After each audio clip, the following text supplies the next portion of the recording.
Hello friends, आज के इस वीडियो में हम CIV के AVM मॉड्यूल डी का एक क्विक रिवीजन करेंगे, वो भी सिर्फ 1 से 1.5 घंटे में। इस वीडियो में मैं आपके साथ मॉड्यूल डी के सभी इंपॉर्टेंट पॉइंट सिंपल और आसान भाषा में डिस्कस करूंगा, जो एग्ज़ाम के लिए बहुत ज़रूरी है।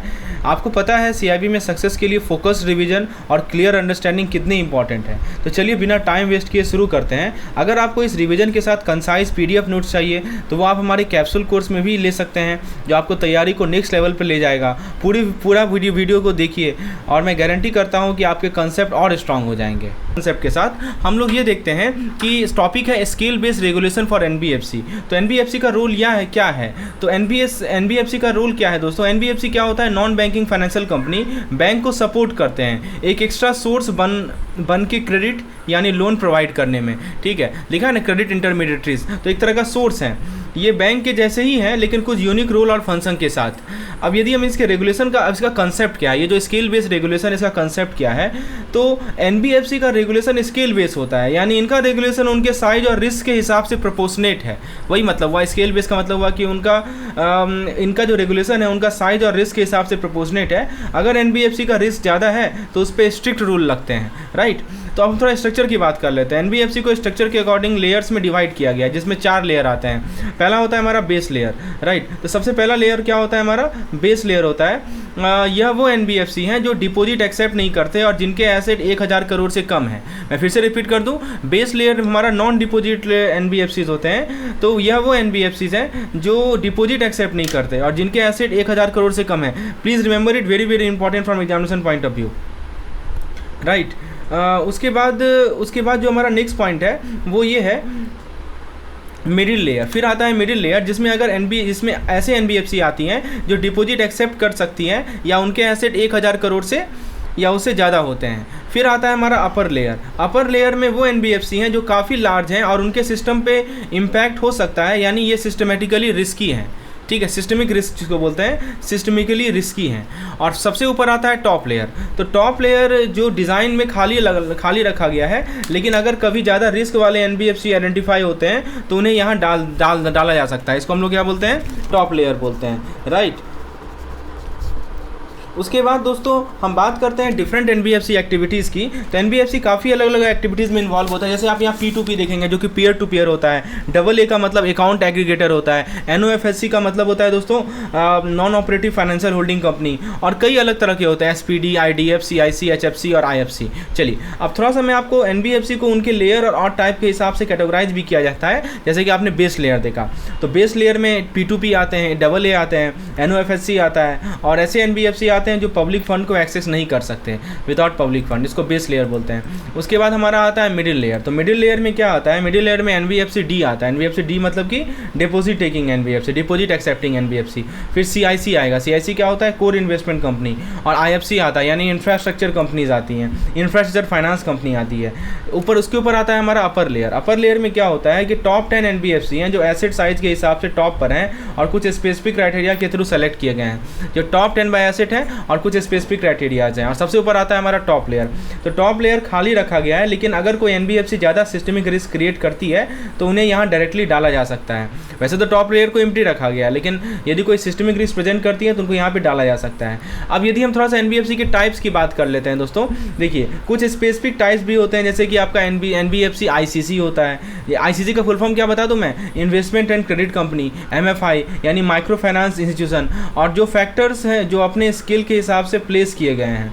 कुछ हमारे गवर्नमेंट NBFCs होते हैं, सिर्फ बेस और मिडिल लेयर में ये लॉट है। याद रखिएगा, गवर्नमेंट NBFC बेस और मिडिल लेयर में ही ये लॉट होते हैं। दूसरी बात, यदि हम NOF रिक्वायरमेंट की बात करें, नेट ऑन फंड बोला जाता है, तो NBFC ICC, NBFC MFI और फैक्टर जैसे NBFC के लिए 10 करोड़ का minimum net on fund requirement है। ये 10 करोड़ याद रखिएगा, बहुत इंपॉर्टेंट है। कंप्लायंस के लिए कुछ टाइम पीरियड भी दिया गया है। एक बार मैं आपको क्विकली रिकॉल करवा दूं सारा पॉइंट जो अभी हमने डिस्कशन किया, क्योंकि रिकॉल करना बहुत जरूरी है। मैंने आपको बताया कि NBFC बैंक को सपोर्ट करते हैं लोन प्रोवाइड करने में। इनका रेगुलेशन उनके साइज और रिस्क के अकॉर्डिंग एडजस्ट होता है, जिसे स्केल बेस्ड रेगुलेशन कहते हैं। NBFC को 4 लेयर में डिवाइड किया गया, बेस, मिडिल, अपर और टॉप। फिर अलग अलग एनबीएफसी एक्टिविटीज़ है जैसे P2P लैंडिंग, अकाउंट एग्रीगेटर, अलग टाइप के एनबीएफसी जैसे एनबीएफसी आईसीसी और एनबीएफसी एमएफआई स्केल के हिसाब से प्लेस किए गए हैं, राइट। और एनयूएफ रिक्वायरमेंट मैंने बोला आपको 10 करोड़ का होता है इन सभी केस में। चलिए, तो ये था कंटेंट एनबीएफसी रेगुलेशन पे। दोस्तों यदि आपको इस तरह के पीडीएफ की रिक्वायरमेंट है जिसके माध्यम से आप क्विकली रिवाइज कर सकते हैं, तो हमारा एवीएम का कैप्सूल कोर्स है जिसका लिंक आपको डिस्क्रिप्शन में मिल जाएगा, आप इस कोर्स में इनरोल हो सकते हैं। चलिए आगे हम लोग बात करते हैं रेगुलेटरी चेंजेस अंडर एसबीआर। आइए समझते हैं क्या कहा जा रहा है। तो देखिए, बात करने वाले हैं एनबीएफसी के रेगुलेटरी चेंजेस के बारे में जो नई स्केल बेस्ड रेगुलेशन के तहत आई है। अभी एसबीआर होता क्या है? स्केल बेस्ड रेगुलेशन होता है, राइट। तो इन रेगुलेशन का पर्पज है एनबीएफसी को और भी स्ट्रॉन्ग और स्टेबल बनाना, स्पेशली जब वो बड़े हो गए हैं, राइट। तो अब आइए दोस्तों हम लोग बात करते हैं compliance timeline for new rule. इसका मतलब क्या होता है, लेट्स ट्राई टू अंडरस्टैंड। सबसे पहले जो नए प्रोविजनिंग और कैपिटल रिलेटेड रूल आए हैं उनको एनबीएफसी को पूरा करने के लिए 4 साल का टाइम दिया गया है, ओके। यानी एनबीएफसी के पास अब सफिशिएंट टाइम है अपने कैपिटल और प्रोविजनिंग को नए स्टैंडर्ड के अकॉर्डिंगली एडजस्ट करने का। बिल्कुल सही बात है। फिर हम लोग डायरेक्टर के एक्सपीरियंस की रिक्वायरमेंट की बात कर लेते हैं। अब एनबीएफसी को अपनी बोर्ड में मिनिमम एक डायरेक्टर रखना होगा जिसके पास बैंकिंग या एनबीएफसी फील्ड में एक्सपीरियंस हो। मैं फिर से रिपीट कर रहा हूँ, मिनिमम 1 विद बैंकिंग और एनबीएफसी एक्सपीरियंस। इसका पर्पज़ यह है कि एनबीएफसी के टॉप मैनेजमेंट में एक्सपर्ट लोग हों जिनका ग्रोथ और रिस्क मैनेज करने में मदद कर सकें। देखिए मैं क्या बोल रहा हूँ कि एनबीएफसी को अपने बोर्ड में मिनिमम एक डायरेक्टर रखना होगा जिसके पास बैंकिंग या एनबीएफसी फील्ड में एक्सपीरियंस हो। पर्पज़ क्या है? एनबीएफसी की टॉप मैनेजमेंट में एक्सपर्ट लोग हों, राइट। फिर हम थोड़ा सा आईपीओ फाइनेंसिंग के बारे में बात कर देते हैं। आईपीओ फाइनेंसिंग पर भी एक नया रूल आया है। एक बोरोवर को 1 करोड़ से ज़्यादा का आईपीओ लोन नहीं दिया जा सकता। कितना का है? 1 करोड़ का, और यह मैक्सिमम लिमिट है। और एनबीएफसी अपने इंटरनल गाइडलाइन के थ्रू इसे और स्ट्रिक्ट भी कर सकती है। फिर हम बात करें इंटरनल कैपिटल असेसमेंट की, तो एनबीएफसी को रिस्क असेसमेंट अब बैंक के तरह करना पड़ेगा, ठीक है। क्या मतलब हुआ? जैसे क्रेडिट रिस्क हुआ, मार्केट रिस्क हुआ, ऑपरेशनल रिस्क हुआ, यह उनके internal capital adequacy assessment process ICAAP के तहत आता है। उनके साइज और कॉम्प्लेक्सिटी के अकॉर्डिंगली टेलर किया गया है। जैसे एग्जांपल के तौर पर, जैसे एक छोटी एनबीएफसी के पास कॉम्प्लेक्स रिस्क कम होते हैं तो उसका ICAAP सिंपल होगा, वही बड़ी एनबीएफसी को डिटेल रिस्क एनालिसिस करना पड़ेगा। समझ में आया दोस्तों? अब प्रूडेंशियल गाइडलाइन बात करते हैं। तो जो हमारा अपर लेयर होता है जिसको एनबीएफसी UL कहते हैं, तो अपर लेयर एनबीएफसी के लिए कुछ स्पेसिफिक प्रूडेंशियल गाइडलाइंस आई हैं, जैसे कि इनको अपने रिस्क वेट एसेट पर कम से कम 9% CET1 कैपिटल रखना पड़ेगा। लिखा गया ना, CET1 मिनिमम 9% कम से कम। फिर इसका मतलब जो एसेट का रिस्क ज़्यादा है उन पर हायर कैपिटल मेंटेन करना होगा। फिर एक है हमारा लीवरेज लिमिट। इसका मतलब ये हुआ कि जो हमारे अपर लेयर एनबीएफसी हैं इनके लिए लीवरेज लिमिट भी डिसाइड की गई है, जिससे ये इंश्योर हो कि इनका ग्रोथ उनके अवेलेबल कैपिटल के साथ बैलेंस में हो, इनका ग्रोथ जो है उनके कैपिटल के साथ बैलेंस में हो। तो यानी ये एनबीएफसी बहुत ज़्यादा लोन नहीं दे सकते बिना अपने कैपिटल को सपोर्ट किए। अब थोड़ा सा हम बात कर लेते हैं provisioning requirement bye asset class. थोड़ा देखिए मतलब क्या हुआ कि एनबीएफसी में प्रोविजनिंग अलग अलग एसेट क्लास के हिसाब से वेरी करती है। इसका मतलब कि हाई रिस्क एसेट के लिए ज़्यादा प्रोविजनिंग रखनी पड़ती है। यदि हम बात करें क्रेडिट कंसंट्रेशन की, तो क्रेडिट कंसंट्रेशन को कंट्रोल में रखने के लिए कुछ लिमिट्स भी इंप्लीमेंट किए गए हैं। जैसे आप यहाँ देख सकते हैं, यदि सिंगल एक्सपोजर है, एक सिंगल बोरोवर के लिए मैक्सिमम एक्सपोजर एनबीएफसी के Tier 1 कैपिटल का 25% तक हो सकता है। और यदि हमारा ग्रुप बोरोवर है तो ग्रुप बोरोवर के लिए मैक्सिमम एक्सपोजर Tier 1 कैपिटल का 40% तक हो सकता है, ठीक है। जैसे अगर एक एनबीएफसी का Tier 1 कैपिटल मान लीजिए 100 करोड़ है, ठीक है, तो वो किसी एक बोरोवर को मैक्सिमम 25 करोड़ और किसी एक ग्रुप को मैक्सिमम 40 करोड़ ही दे सकती है। ये आपको समझ में आया? ठीक है। अब एक बार हम लोग समराइज कर लें, क्विक रिकैप में समझ लेते हैं। मैंने क्या बताया आपको कि जो हमारे नए प्रोविजनिंग और कैपिटल रूल्स को इंप्लीमेंट करने के लिए एनबीएफसी को 4 साल का समय दिया गया है, ठीक है। ये सब चीज़ याद रखिए। फिर मैक्सिमम एक डायरेक्टर होना चाहिए जो एनबीएफसी या बैंकिंग का एक्सपीरियंस रखता हो। आईपीओ फाइनेंसिंग पर बोरोवर की लिमिट 1 करोड़ है। एनबीएफसी को बैंक की तरह अपना कैपिटल रिस्क के हिसाब से एडजस्ट करना पड़ता है। और अपर लेयर एनबीएफसी को CET1 कैपिटल मिनिमम 9% मेंटेन करना है। और उनके सिंगल और ग्रुप एक्सपोजर पर लिमिट भी है, जो मैंने आपको 25% और 40% बताया। चलिए अब थोड़ा सा रेगुलेटरी गाइडलाइंस के बारे में बात कर लेते हैं। आप यहाँ देख सकते हैं एसबीआर की बात की जा रही है, जिसको हम लोग बोलते हैं सुपरविजन बेस्ड ऑन लेयर्स। देखिए एनबीएफसी को अब उनके लेयर के हिसाब से मॉनिटर किया जा रहा है, जैसे कि base layer, middle layer, upper layer. Middle और अपर लेयर वाले एनबीएफसी पर थोड़ा ज़्यादा स्ट्रिक्ट सुपरविजन होगा, क्योंकि ये लेयर ज़्यादा रिस्क पोज करते हैं। किसके लिए? मिडिल और अपर लेयर के लिए। यदि हम आरएमसी की बात करते हैं, आरएमसी क्या होता है? रिस्क मैनेजमेंट कमेटी होता है। देखिए एनबीएफसी को अपना रिस्क मैनेज करने के लिए एक आरएमसी बनाया गया है। आरएमसी को अपने रिस्क और फाइनेंशियल हेल्थ के बारे में ज़्यादा ट्रांसपेरेंट रहना होगा और डिस्क्लोजर में इन्हांस किया गया है। जैसे मैं एग्जाम्पल बताता हूँ, जैसे मान लीजिए कि अगर किसी एनबीएफसी में रिस्क बढ़ने के चांसेस हैं, मान लीजिए कोई एनबीएफसी है उसमें रिस्क बढ़ने वाला है, तो आरएमसी का काम है टाइमली डिस्क्लोज करना और नेसेसरी एक्शन लेना, ठीक है। तो टाइमली डिस्क्लोज करना होगा, नेसेसरी एक्शन लेना होगा। फिर एक आता है large exposure framework for upper layer, यानी एलईएफ जिसको बोलते हैं, लार्ज एक्सपोजर फ्रेमवर्क। देखिए अपर लेयर वाला एनबीएफसी के लिए सेक्टर एक्सपोजर को लिमिट किया गया है, यानी एक ही सेक्टर में ज़्यादा पैसा इन्वेस्ट करने का लिमिट है जो रिस्क को कंट्रोल में रखने में हेल्प करेगा। मैं फिर से रिपीट करता हूँ, जिसको एलईएफ कहा जाता है, लार्ज एक्सपोजर फ्रेमवर्क कहा जाता है अपर लेयर के लिए, यानी अपर लेयर वाले एनबीएफसी के लिए सेक्टर एक्सपोजर को लिमिट किया गया है, एक ही सेक्टर में ज़्यादा पैसा इन्वेस्ट करने का लिमिट है, राइट, यही बताया जा रहा है। अब थोड़ा बात कर लेते हैं मैनेजरियल रिस्ट्रिक्शन की, जिसमें डुअल ऑफिस रोल आता है।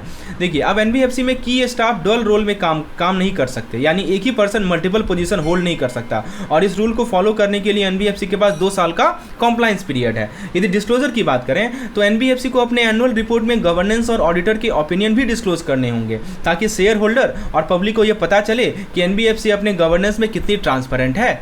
फिर हम बात करते हैं, यहाँ पे आप देख सकते हैं बताया जा रहा है new guidelines RBI guideline for NBFC. नए आरबीआई गाइडलाइन के तहत एनबीएफसी को exceptional item, breaches, default, asset divergence, ये सभी को टाइमली रिपोर्ट करना होगा। यह इन्फॉर्मेशन एनबीएफसी के फाइनेंशियल हेल्थ और रिस्क को क्लियरली दिखाता है। यदि हम सीसीओ के रोल की बात करें, जिसको हम लोग चीफ कंप्लायंस ऑफिसर बोलते हैं, तो एनबीएफसी में एक चीफ कंप्लायंस ऑफिसर होता है, इसका रोल भी बहुत जरूरी है। यह सीसीओ बोर्ड को रिपोर्ट करेगा और पॉलिसी इंप्लीमेंट करने का जिम्मेदारी लेता है। फिर आता है बात कॉम्पेंसेशन एंड रिमनरेशन कमेटी का। तो कॉम्पेंसेशन या सैलरीज को बोर्ड अप्रूव करेगा और इसके लिए एक रिमनरेशन कमेटी होगी, यहाँ देखिए लिखा जा रहा है। मैलस और क्लॉबैक प्रोविजन भी है, ठीक है। आप देख सकते हैं दोस्तों, आपके सामने जो मैं नोट्स प्रस्तुत कर रहा हूँ ना, एकदम टू द पॉइंट है। देखिए बुक में पढ़ने जाइए, आपको ये पेज, यही चीज़ आपको 30 से 40 पेज में मिलेगा, जिसमें आपको ये बताना मुश्किल होगा क्या छोड़े और क्या पढ़ें। और आपके सामने मैं की पॉइंट्स डाल रहा हूँ, जिसको मैं आप सीधे सुन लेते हैं तो आपके दिमाग में वो बैठ जाएगा और उसको आप सुन के ही चीज़ों को समझ सकते हैं। यदि हम मैलेस और क्लैबैक प्रोविजन भी है, जो कि एक एनबीएफसी में अकाउंटेबिलिटी को इंश्योर करता है, राइट। मैलेस और क्लैबैक का मतलब है कि अगर कोई स्टाफ मेंबर गलत काम करता है तो उसका कुछ कॉम्पेंसेशन वापस लिया जा सकता है। अब आपको पूछ देगा एग्जाम में, what is malice provision in NBFC, तो मैंने बताया ना कि कोई भी कुछ गलत करेगा तो उसका प्रोविजन वापस ले लिया जाएगा, सिंपल भाषा है, ठीक है। अब हम थोड़ा बात कर लेते हैं बोर्ड के रोल्स और गवर्नेंस स्टैंडर्ड की। बोर्ड के रोल और रिस्पॉन्सिबिलिटी को डिफाइन किया गया है। बोर्ड रेगुलर बेसिस पर एनबीएफसी के पॉलिसीज का रिव्यू करेगा और विसल ब्लोअर पॉलिसी को सपोर्ट करेगा, राइट। अगर कोई एम्प्लॉय इशू रिपोर्ट करना चाहे तो वो सेफ रहे, मैंने यहाँ बताया था, कॉन्फिडेंशियलिटी रखी जाती है। एनबीएफसी के सब्सिडरीज में भी सेम गवर्नेंस स्टैंडर्ड फॉलो किए जाएंगे। एक बार हम लोग क्विकली रिकैप कर लें। मैंने क्या बताया आपको कि एनबीएफसी को लेयर के हिसाब से सुपरवाइज किया जा रहा है, मिडिल और अपर लेयर पर ज़्यादा स्ट्रिक्ट सुपरविजन है, राइट। उसके बाद मैंने क्या बताया कि रिस्क मैनेजमेंट के लिए आरएमसी जरूरी है, रिस्क मैनेजमेंट कमेटी जरूरी है, और डिस्क्लोजर और भी ट्रांसपेरेंट हो गए हैं। फिर मैंने आपको बताया कि जो अपर लेयर है, अपर लेयर एनबीएफसी को एक ही सेक्टर में लिमिटेड एक्सपोजर रखना होगा। फिर कह रहा है कि की स्टाफ के लिए डुअल रोल पर रिस्ट्रिक्शन है और एनुअल रिपोर्ट में ज़्यादा इन्फॉर्मेशन डिस्क्लोज करनी होगी। और फिर फाइनली है कि सीसीओ और रिमनरेशन कमेटी का रोल भी ऐड किए गए हैं, ताकि एनबीएफसी और अकाउंटेबल और ट्रांसपेरेंट हो, राइट। चलिए दोस्तों, यदि आपको चीज़ें क्लियर हो रही हो तो प्लीज़ लाइक बटन हिट करने में हिचकिचाइएगा मत, ये बहुत ही इंपॉर्टेंट है ताकि ये वीडियो और भी लोगों तक पहुँच सके। चलिए अब हम लोग बात करेंगे जो नए रेगुलेशन के तहत आते हैं कुछ इंपॉर्टेंट गवर्नेंस के बारे में। सबसे पहला आता है कोर बैंकिंग। देखिए अगर किसी एनबीएफसी के पास 10 या उससे ज़्यादा ब्रांचेज हैं तो उसको नेक्स्ट 3 ईयर में कोर बैंकिंग सिस्टम अडॉप्ट करना पड़ेगा, ठीक है। कोर बैंकिंग सिस्टम से फ़ायदा यह है कि सारी ब्रांचेज एक ही सिस्टम पर काम करती है, जो ट्रांजैक्शन को और ट्रांसपेरेंट और इजीली ट्रैकेबल बनाता है। जैसे बैंक में आप किसी भी ब्रांच में जाते हैं, राइट,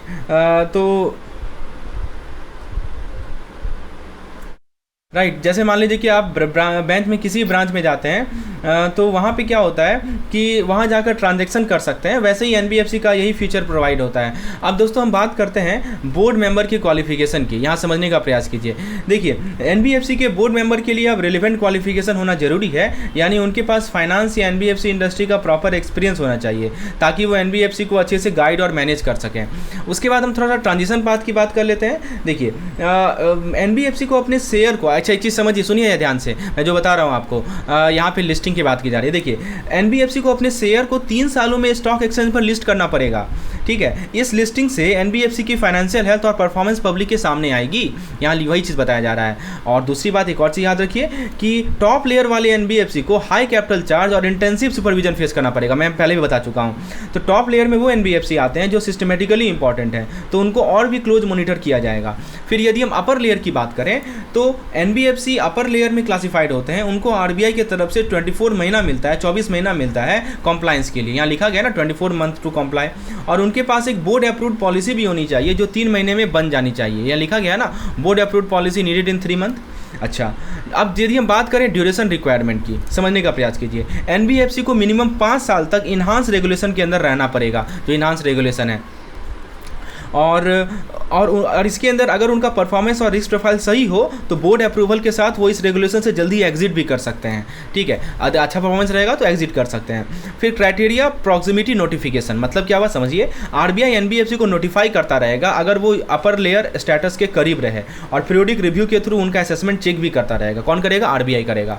अब थोड़ा सा हम गवर्नमेंट एनबीएफसी के लिए जो एग्जाम्पशन है उसकी बात कर लेते हैं। गवर्नमेंट एनबीएफसी को अपर लेयर कॉम्प्लायंस से एग्जाम्प्ट रखा गया है जब तक वह स्पेसिफिक क्राइटेरिया फुलफिल नहीं करे।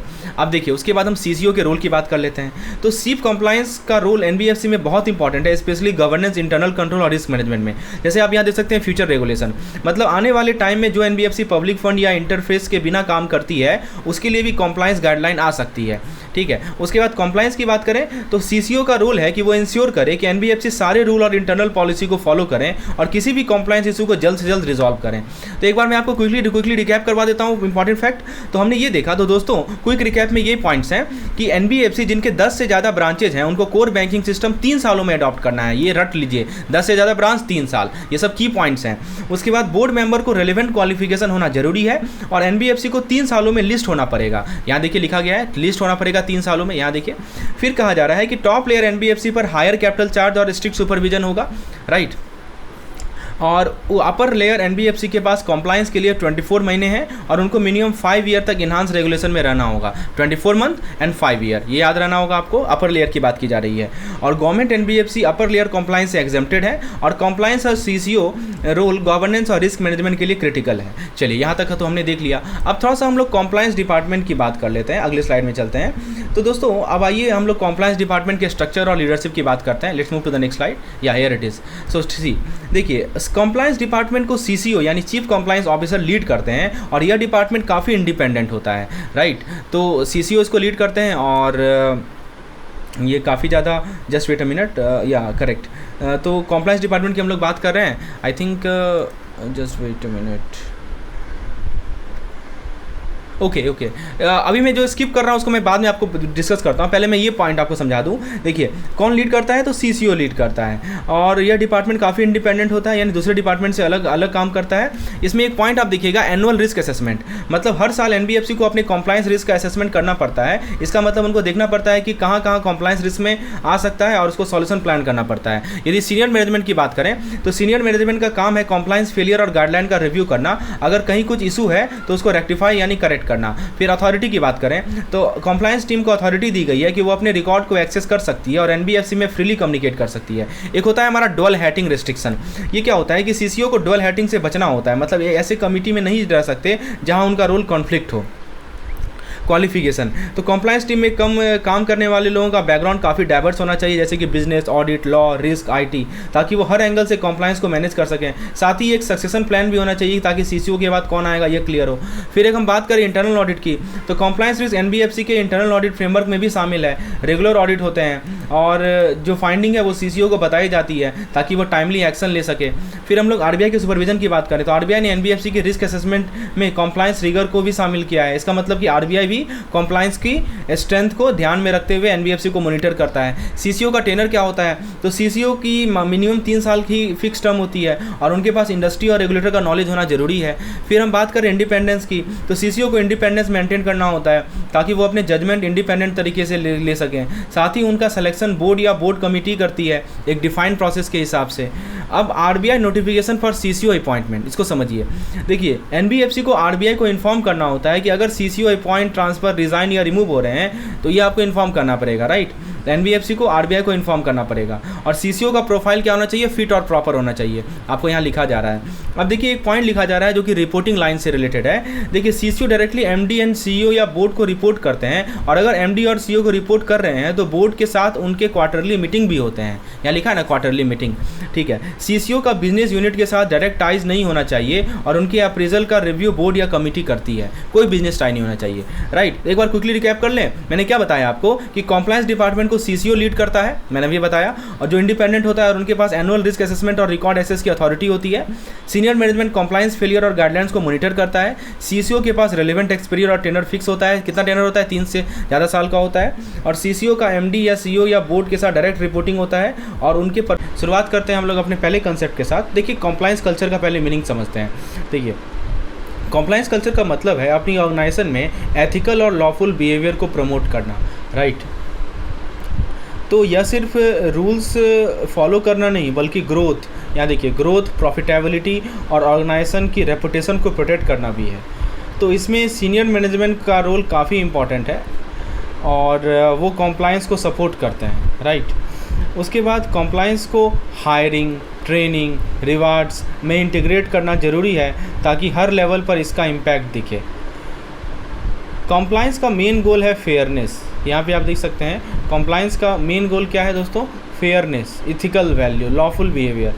तो कॉम्प्लायंस का मेन गोल है फेयरनेस। फिर उसके बाद है कॉन्फ्लिक्ट को हैंडल करना, कॉन्फ्लिक्ट मैनेजमेंट, और कस्टमर राइट को रेस्पेक्ट करना। इसके मैट्रिक्स भी ट्रैक करते हैं ताकि पता चल सके कि हम कितना इम्प्रूव हो रहे हैं, राइट। तो इसके इंपॉर्टेंट मैट्रिक्स भी होते हैं, जैसे कि ये मैट्रिक्स जो है कॉम्प्लायंस प्रोग्रेस को ट्रैक करते हैं, इफेक्टिवनेस को ट्रैक करते हैं, ये बताते हैं कि हम कितना इम्प्रूव हो रहे हैं, राइट। अब देखिए बैंक्स के लिए इसका काफ़ी बेनिफिट्स है। यदि हम बैंक्स के पर्सपेक्टिव में बात करें तो इसका काफ़ी बेनिफिट है, जैसे कि रिस्क रिड्यूस होता है, यहाँ देखिए इस स्लाइड में हम लोग डिस्कस करने वाले हैं, ठीक है। और जैसे क्या क्या बेनिफिट है, जैसे कि रिस्क कम होता है इससे, और एम्प्लॉय का कॉन्फिडेंस और ट्रांसपेरेंसी इंप्रूव होता है, employ confidence and transparency, risk कम होना, और रेगुलेटर्स और इन्वेस्टर के साथ रिलेशन और स्ट्रॉन्ग होते हैं, ये सबसे बड़ा फ़ायदा है। तो ये कॉम्प्लायंस कल्चर कैपिटल प्लानिंग और स्ट्रेस टेस्ट में भी सपोर्ट करता है। ये चीज़ आपको समझ में आया। तो बेसिकली हमने क्या देखा कि इस स्लाइड के माध्यम से हमने देखा कि कॉम्प्लायंस कल्चर होता क्या है, इसकी एसेंस क्या है, और फिर उसके बाद इसके मैट्रिक्स कैसे होते हैं, इसका मीनिंग क्या है, इसका गोल क्या है, और बैंक के पर्सपेक्टिव में कैसे ये बेनिफिशियल है ये कल्चर। चलिए अब हम लोग अगले स्लाइड में आते हैं और हम लोग देखेंगे पुअर कॉम्प्लायंस कल्चर का मतलब क्या है। देखिए पुअर कॉम्प्लायंस कल्चर का मतलब है जब ऑर्गेनाइजेशन शॉर्ट टर्म गेन पे फोकस करती है और लॉन्ग टर्म स्टेबिलिटी को इग्नोर करती है, ठीक है।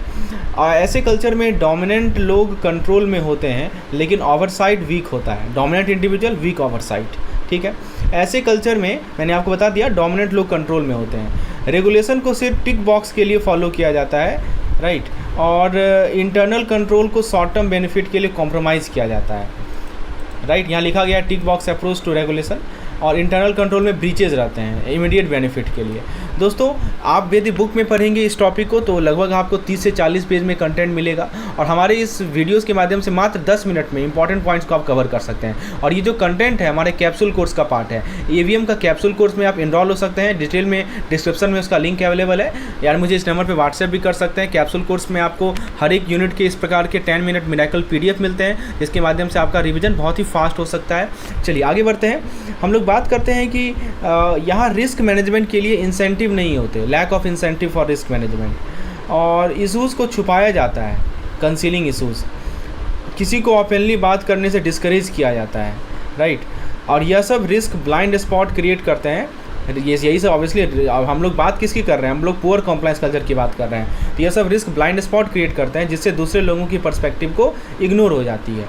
अब इसका कॉस्ट क्या होता है, तो प्योर कॉम्प्लायंस के काफ़ी कॉस्ट होते हैं, जैसे कि sanction, financial loss, reputation damage. Example के लिए ग्लोबली 400 बिलियन से ज़्यादा पेनल्टीज़ लग चुकी हैं 2008 से। इंडिया में RBI ने 2020-21 में 34 एंटिटीज़ पर टोटल 90.51 करोड़ का फ़ाइन लगाया है। तो अब आपके बुक में बहुत सारे बैंक का एग्जाम्पल दिया है, वो हमारे लिए रेलेवेंट नहीं है एग्जामिनेशन पॉइंट ऑफ व्यू से। तो इसको इम्प्रूव करने के लिए ऑर्गेनाइजेशन को क्लियर डूज और डोंट्स डिफाइन करना चाहिए सब एम्प्लॉय के लिए। ये आपका डू है और ये आपका डोंट है। और फिर जो हमारे मिसकंडक्ट केसेस हैं उसको एक लर्निंग अपॉर्चुनिटी की तरह यूज़ करना चाहिए ताकि आगे ऐसे मिस्टेक अवॉइड हो सकें, राइट। चलिए आगे बढ़ते हैं। आइए समझते हैं कि अगले पॉइंट में हम लोग डिस्कस करेंगे कि आरबीआई ने कुछ कॉमन पेनल्टी ट्रिगर और कंप्लायंस प्रोग्राम के बारे में आइए डिस्कस करते हैं। तो आरबीआई पेनल्टी लगाता है अगर बैंक मिस सेलिंग करे, यहाँ देखिए मिस सेलिंग डेरिवेटिव। तो अगर बैंक मिस सेलिंग करे तो आरबीआई उस पर पेनल्टी लगाता है, जैसे डेरिवेटिव प्रोडक्ट गलत सेल करना या केवाईसी एएमएल नॉर्म्स का नॉन कॉम्प्लायंस, रेगुलेटरी या इंटरनल रूल ब्रेक होना, जैसे ड्यू डिलीजेंस का लैप्स होना या फिक्स डिपॉजिट का मिसयूज होना, यह सभी बड़े ये सब के सब ट्रिगर्स कहलाते हैं। और ये सेक्शन 46 सब सेक्शन 4 और 53(1) में लिखा गया है। कॉम्प्लायंस का मेन पर्पज़ क्या है कि यह बैंक अपने ट्रस्ट और रेपुटेशन को बनाए रखें, और मिसकंडक्ट से सीखने के लिए केस स्टडी का यूज़ करना ज़रूरी है। जैसे कि आप रिसेंट केस में एयरटेल पेमेंट बैंक का केवाईसी इशू आया, इक्विटास स्मॉल फाइनेंशियल बैंक का लाइसेंसिंग इशू आया, ये सब रिसेंट केसेस हैं, ठीक है। तो यहाँ पे वही बात की जा रही है कि कॉम्प्लायंस का मेन पर्पज़ यही है कि बैंक अपने ट्रस्ट और रेपुटेशन को बनाए रखें, मिसकंडक्ट से सीखने के लिए केस स्टडी होना बहुत ज़रूरी है, राइट। अब देखिए इंडिया में आरबीआई ने क्या किया है, आरबीआई ने लैंडिंग, राइट, फाइनेंस और स्टैट्यूटरी रूल्स लैप्स के लिए भी पेनल्टी लगाई है। देखिए lending, finance and statutory rule में लैप्स आएंगे तो आरबीआई पेनल्टी लगाएगी। कॉम्प्लायंस को डेली ऑपरेशन में इंटीग्रेट करना चाहिए, लिखा गया है ना, integrate compliance in daily operation, क्योंकि यह कल्चर का कोड है। कॉम्प्लायंस को डेली ऑपरेशन में इंटीग्रेट करना चाहिए क्योंकि यह कल्चर का कोड माना जाता है, right. You can see culture it is code for trust, integrity and lawful conduct. Compliance rules तो 1992 से ही है, लेकिन क्राइसिस के बाद इस पर और इम्फेसिस दिया गया ताकि फ्रॉड कम से कम हो, राइट। और एक स्ट्रॉन्ग कॉम्प्लायंस प्रोग्राम बनाने के लिए यह स्टेप फॉलो करने चाहिए। आइए देखते हैं कौन कौन से स्टेप है। पहला है कि रिटर्न पॉलिसी बनाएं, उसके बाद एक कॉम्प्लायंस ऑफिसर और कमेटी को अपॉइंट करें, उसके बाद रेगुलर ट्रेनिंग दें, इनकरेज करें, ओपन कम्युनिकेशन को इनकरेज करें, इंटरनल मॉनिटरिंग और ऑडिट रखें, और स्टैंडर्ड इन्फोर्स करें और करेक्टिव एक्शन लें। तो ये सभी है हमारा। अब आगे हम लोग बात करते हैं कॉम्प्लायंस कल्चर और इन्हांसमेंट, राइट। सो कॉम्प्लायंस कल्चर और इन्हांसमेंट के बारे में बात करते हैं कि कॉम्प्लायंस कल्चर को स्ट्रॉन्ग बनाने के लिए कुछ की एट्रीब्यूट्स होने चाहिए। तो सबसे पहले क्या है कि लीडरशिप का सपोर्ट होना चाहिए, राइट, जिसे हम टोन एट द टॉप भी कहते हैं। इसको क्या कहा जाता है, टोन एट द टॉप, जिसको क्या कहा जाता है, leadership support, tone at the top. ये कल्चर पूरी ऑर्गेनाइजेशन में इंटीग्रेट होना चाहिए, और कंप्लायंस स्टाफ का रोल विजिबल और इंडिपेंडेंट होना चाहिए। पॉलिसी सब पर यूनिफॉर्मली अप्लाई होनी चाहिए, और रिवार्ड्स रिस्क के बेसिस पर होना चाहिए। और दूसरी बात यह है कि सिर्फ प्रॉफिट पर नहीं, मतलब रिवार्ड जो है रिस्क के बेसिस पर होना चाहिए, सिर्फ प्रॉफिट पर नहीं होना चाहिए। दूसरी बात है कि एक स्ट्रक्चर्ड कॉम्प्लायंस प्रोग्राम के लिए फंडिंग और टारगेटेड ट्रेनिंग ज़रूरी है। कॉम्प्लायंस में इन्वेस्टमेंट करना भी इम्पॉर्टेंट है, जिससे फाइनेंशियल और रेपुटेशनल लॉस प्रिवेंट किया जा सके। यहाँ देखिए लिखा जा रहा है कॉम्प्लायंस इन्वेस्टमेंट, ओके। बैंक अपने कॉम्प्लायंस इन्हांस कर सकते हैं ऑटोमेशन और टेक के थ्रू। आइए देखते हैं कैसे हम लोग इन्हांस कर सकते हैं टेक्नोलॉजी के माध्यम से। तो ऑटोमेशन और टेक से क्या होगा कि आपका एरर कम होता है, और रिकॉर्ड मेंटेन करके कॉम्प्लायंस कमिटमेंट भी दिखाया जा सकता है। जहाँ तक बात है बोर्ड और मैनेजमेंट की, तो बोर्ड और मैनेजमेंट के रोल इंपॉर्टेंट होते हैं। बोर्ड इंटीग्रिटी प्रमोट करता है और मैनेजमेंट कॉम्प्लायंस को इन्फोर्स करता है। कॉम्प्लायंस के लिए क्लियर और कंटिन्यूस कम्युनिकेशन और कॉम्प्लायंस कल्चर को इनकरेज करने के लिए इंसेंटिव भी ज़रूरी है। लिखा गया है ना, क्लियर कम्युनिकेशन, इंसेंटिव, ये सभी ज़रूरी हैं। प्रिवेंटिव कॉम्प्लायंस से फ्यूचर में ब्रीचेस को अवॉइड किया जा सकता है, क्योंकि प्रिवेंटिव का नाम ही रखा है ना कि जो फ्यूचर में ब्रीचेस आएंगे उसको हम लोग अवॉइड कर सकते हैं। चलिए अब हम बात करते हैं कि compliance organisation and GRC solution. तो देखिए दोस्तों, कॉम्प्लायंस ऑर्गेनाइजेशन को स्ट्रॉन्ग बनाने के लिए रिस्क मैनेजमेंट के साथ अलाइनमेंट और ऑपरेशनल रिस्क के साथ कोलैबोरेशन इंपॉर्टेंट है। मैं फिर से रिपीट कर दूं कि कॉम्प्लायंस ऑर्गेनाइजेशन को स्ट्रॉन्ग बनाने के लिए रिस्क मैनेजमेंट के साथ अलाइनमेंट, किसके साथ अलाइनमेंट, रिस्क मैनेजमेंट के साथ अलाइनमेंट, और दूसरी बात कि कोलैबोरेशन, दोनों इंपॉर्टेंट है। तो इसमें एक की पॉइंट है कि कंप्लायंस टीम को अथॉरिटी, इंडिपेंडेंस, रिसोर्सेज और बोर्ड का एक्सेस मिलना चाहिए। किसको मिलना चाहिए, कंप्लायंस को, कंप्लायंस टीम को अथॉरिटी होना चाहिए, इंडिपेंडेंट होना चाहिए, रिसोर्सेज और बोर्ड का एक्सेस मिलना चाहिए। इंटरनल ऑडिट का काम है इंडिपेंडेंट रिव्यू देना, ऑब्वियस सी बात है। और जो हमारे चीफ कंप्लायंस ऑफिसर होते हैं, सीसीओ जिनको कहा जाता है, राइट, तो chief compliance officer compliance culture, compliance policy और अवेयरनेस डेवलप करता है। यदि हम बात करें रिस्क आइडेंटिफिकेशन की, तो दोस्तों कंप्लायंस कल्चर का मेन फोकस है रिस्क को प्रोएक्टिवली आइडेंटिफाई करना, प्रोएक्टिव, रिस्क को प्रोएक्टिवली आइडेंटिफाई करना बिजनेस एरिया में। अब थोड़ा हम जीआरसी की बात करते हैं, जिसका फुल फॉर्म होता है गवर्नेंस रिस्क एंड कंप्लायंस, यानी जीआरसी सॉल्यूशन। जीआरसी सॉल्यूशन के थ्रू ये और भी स्ट्रांग होता है। गवर्नेंस के अंदर कंट्रोल, पॉलिसीज, रिस्क और कंप्लायंस को इंटीग्रेट किया जाता है, जो कि स्कोर कार्ड और डैशबोर्ड के साथ मॉनिटर होता है। Risk management structured risk assessment और मॉनिटरिंग के थ्रू इंश्योर होते हैं, और कंप्लायंस को सस्टेनेबल बनाया जाता है रिपीटेबल प्रोसेस के साथ। देखिए लिखा जा रहा है ना, repeatable process for sustainable compliance at all level, right. तो कंप्लायंस को रिपीटेबल प्रोसेस के साथ सस्टेनेबल बनाया जाता है। यदि हम बात करें इंटीग्रेटेड प्लेटफॉर्म की, आजकल वेब बेस्ड जीआरसी ऐप भी हैं जो यूज़र फ्रेंडली मॉड्यूल्स ऑफर करते हैं। यहाँ देखिए वेब बेस्ड जीआरसी ऐप है जो यूज़र फ्रेंडली मॉड्यूल ऑफर करते हैं, जैसे इंसिडेंट मैनेजमेंट, जैसे RCS, फुल फॉर्म पूछा जा सकता है, रिस्क कंट्रोल सेल्फ असेसमेंट, जैसे KRI, की रिस्क इंडिकेटर। चलिए यहाँ तक क्लियर है आपको। अब जरा बात करते हैं कि इंटीग्रेटेड जीआरसी के कुछ इंपॉर्टेंट बेनिफिट्स हैं। यह रिडंडेंसी को एलिमिनेट करता है, यानी डुप्लीकेट एफर्ट को अवॉइड करके स्ट्रीमलाइन करता है। यह कॉस्ट एफिशिएंसी भी लाता है, क्योंकि यूनिफाइड रिसोर्सेज का यहाँ पे यूज होता है। रिस्क और कंप्लायंस प्रोसेस क्लियर और कंसिस्टेंट होते हैं, राइट। और एक सेंट्रलाइज प्लेटफॉर्म प्रोवाइड करता है जिसमें सारी कंप्लायंस और रिस्क इन्फॉर्मेशन अवेलेबल होती हैं। ओके, अब विसल ब्लोअर पॉलिसी की बात करते हैं। देखिए इसमें क्या बताया जा रहा है कि ये अनइथिकल एक्शन को सेफ तरीके से रिपोर्ट करने का मौका देती है बिना किसी रिटेलिएशन के। मैं फिर से रिपीट कर रहा हूँ कि जो अनइथिकल रिएक्शन है उसको सेफ तरीके से रिपोर्ट करने का मौका देती है बिना किसी रिटेलिएशन के। तो विसल ब्लोअर की आइडेंटिटी प्रोटेक्ट होती है और डिस्क्रिमिनेशन नहीं होता। फिर यह पॉलिसी उन लोगों को भी प्रोटेक्ट करती है जो रिपोर्टिंग प्रोसेस में सपोर्ट करते हैं, राइट। उसके बाद गुड फेथ रिपोर्ट को जो जेन्युइनली किया गया है उन्हें प्रोटेक्शन मिलता है, लेकिन मैलिशियस यानी कि गलत नीयत से किया गया रिपोर्ट प्रोटेक्टेड नहीं है। और अगर इशू पब्लिक मैटर से रिलेटेड है तो CEO की अप्रूवल ज़रूरत है, CEO के अप्रूवल की आवश्यकता है यदि पब्लिक मैटर से रिलेटेड कोई मैटर है। तो ये बातें क्लियर हो रही हैं। एक एक चीज़ को मैं सिंपल भाषा में समझा रहा हूँ ताकि इससे रिलेटेड कोई भी सवाल आपसे पूछे आप जवाब दे पाएँ। वीडियो को लाइक करना मत भूलिएगा यदि चीज़ें आपको क्लियर लग रही हैं। तो विसल ब्लोअर कंप्लेंट प्रोसेस काफ़ी सिंपल और ट्रांसपेरेंट होता है। जब कोई वॉयलेशन या अनइथिकल एक्शन दिखे तो वो अपने कंसर्न को ओम्बड्स पर्सन या CBO को रिपोर्ट कर सकते हैं, ओम्बड्स पर्सन या CBO को रिपोर्ट कर सकते हैं। और अगर किसी ने रिटेलिएशन बिहेवियर दिखाया तो उसके अगेंस्ट डिसिप्लिनरी एक्शन लिया जाता है। विसल ब्लोअर पॉलिसी में कवरेज है हर टाइप की वॉयलेशन को इंक्लूड करता है, जिसमें से harassment, fraud, illegal act, unfair practice और कॉन्फ्लिक्ट, ये सब के सब हैं। अब देखिए रिपोर्टिंग का स्टेप क्या है। पहले अपने कंसर्न को लिखित या वर्बल फॉर्म में ओम्बड्समैन या CBO को रेज करें।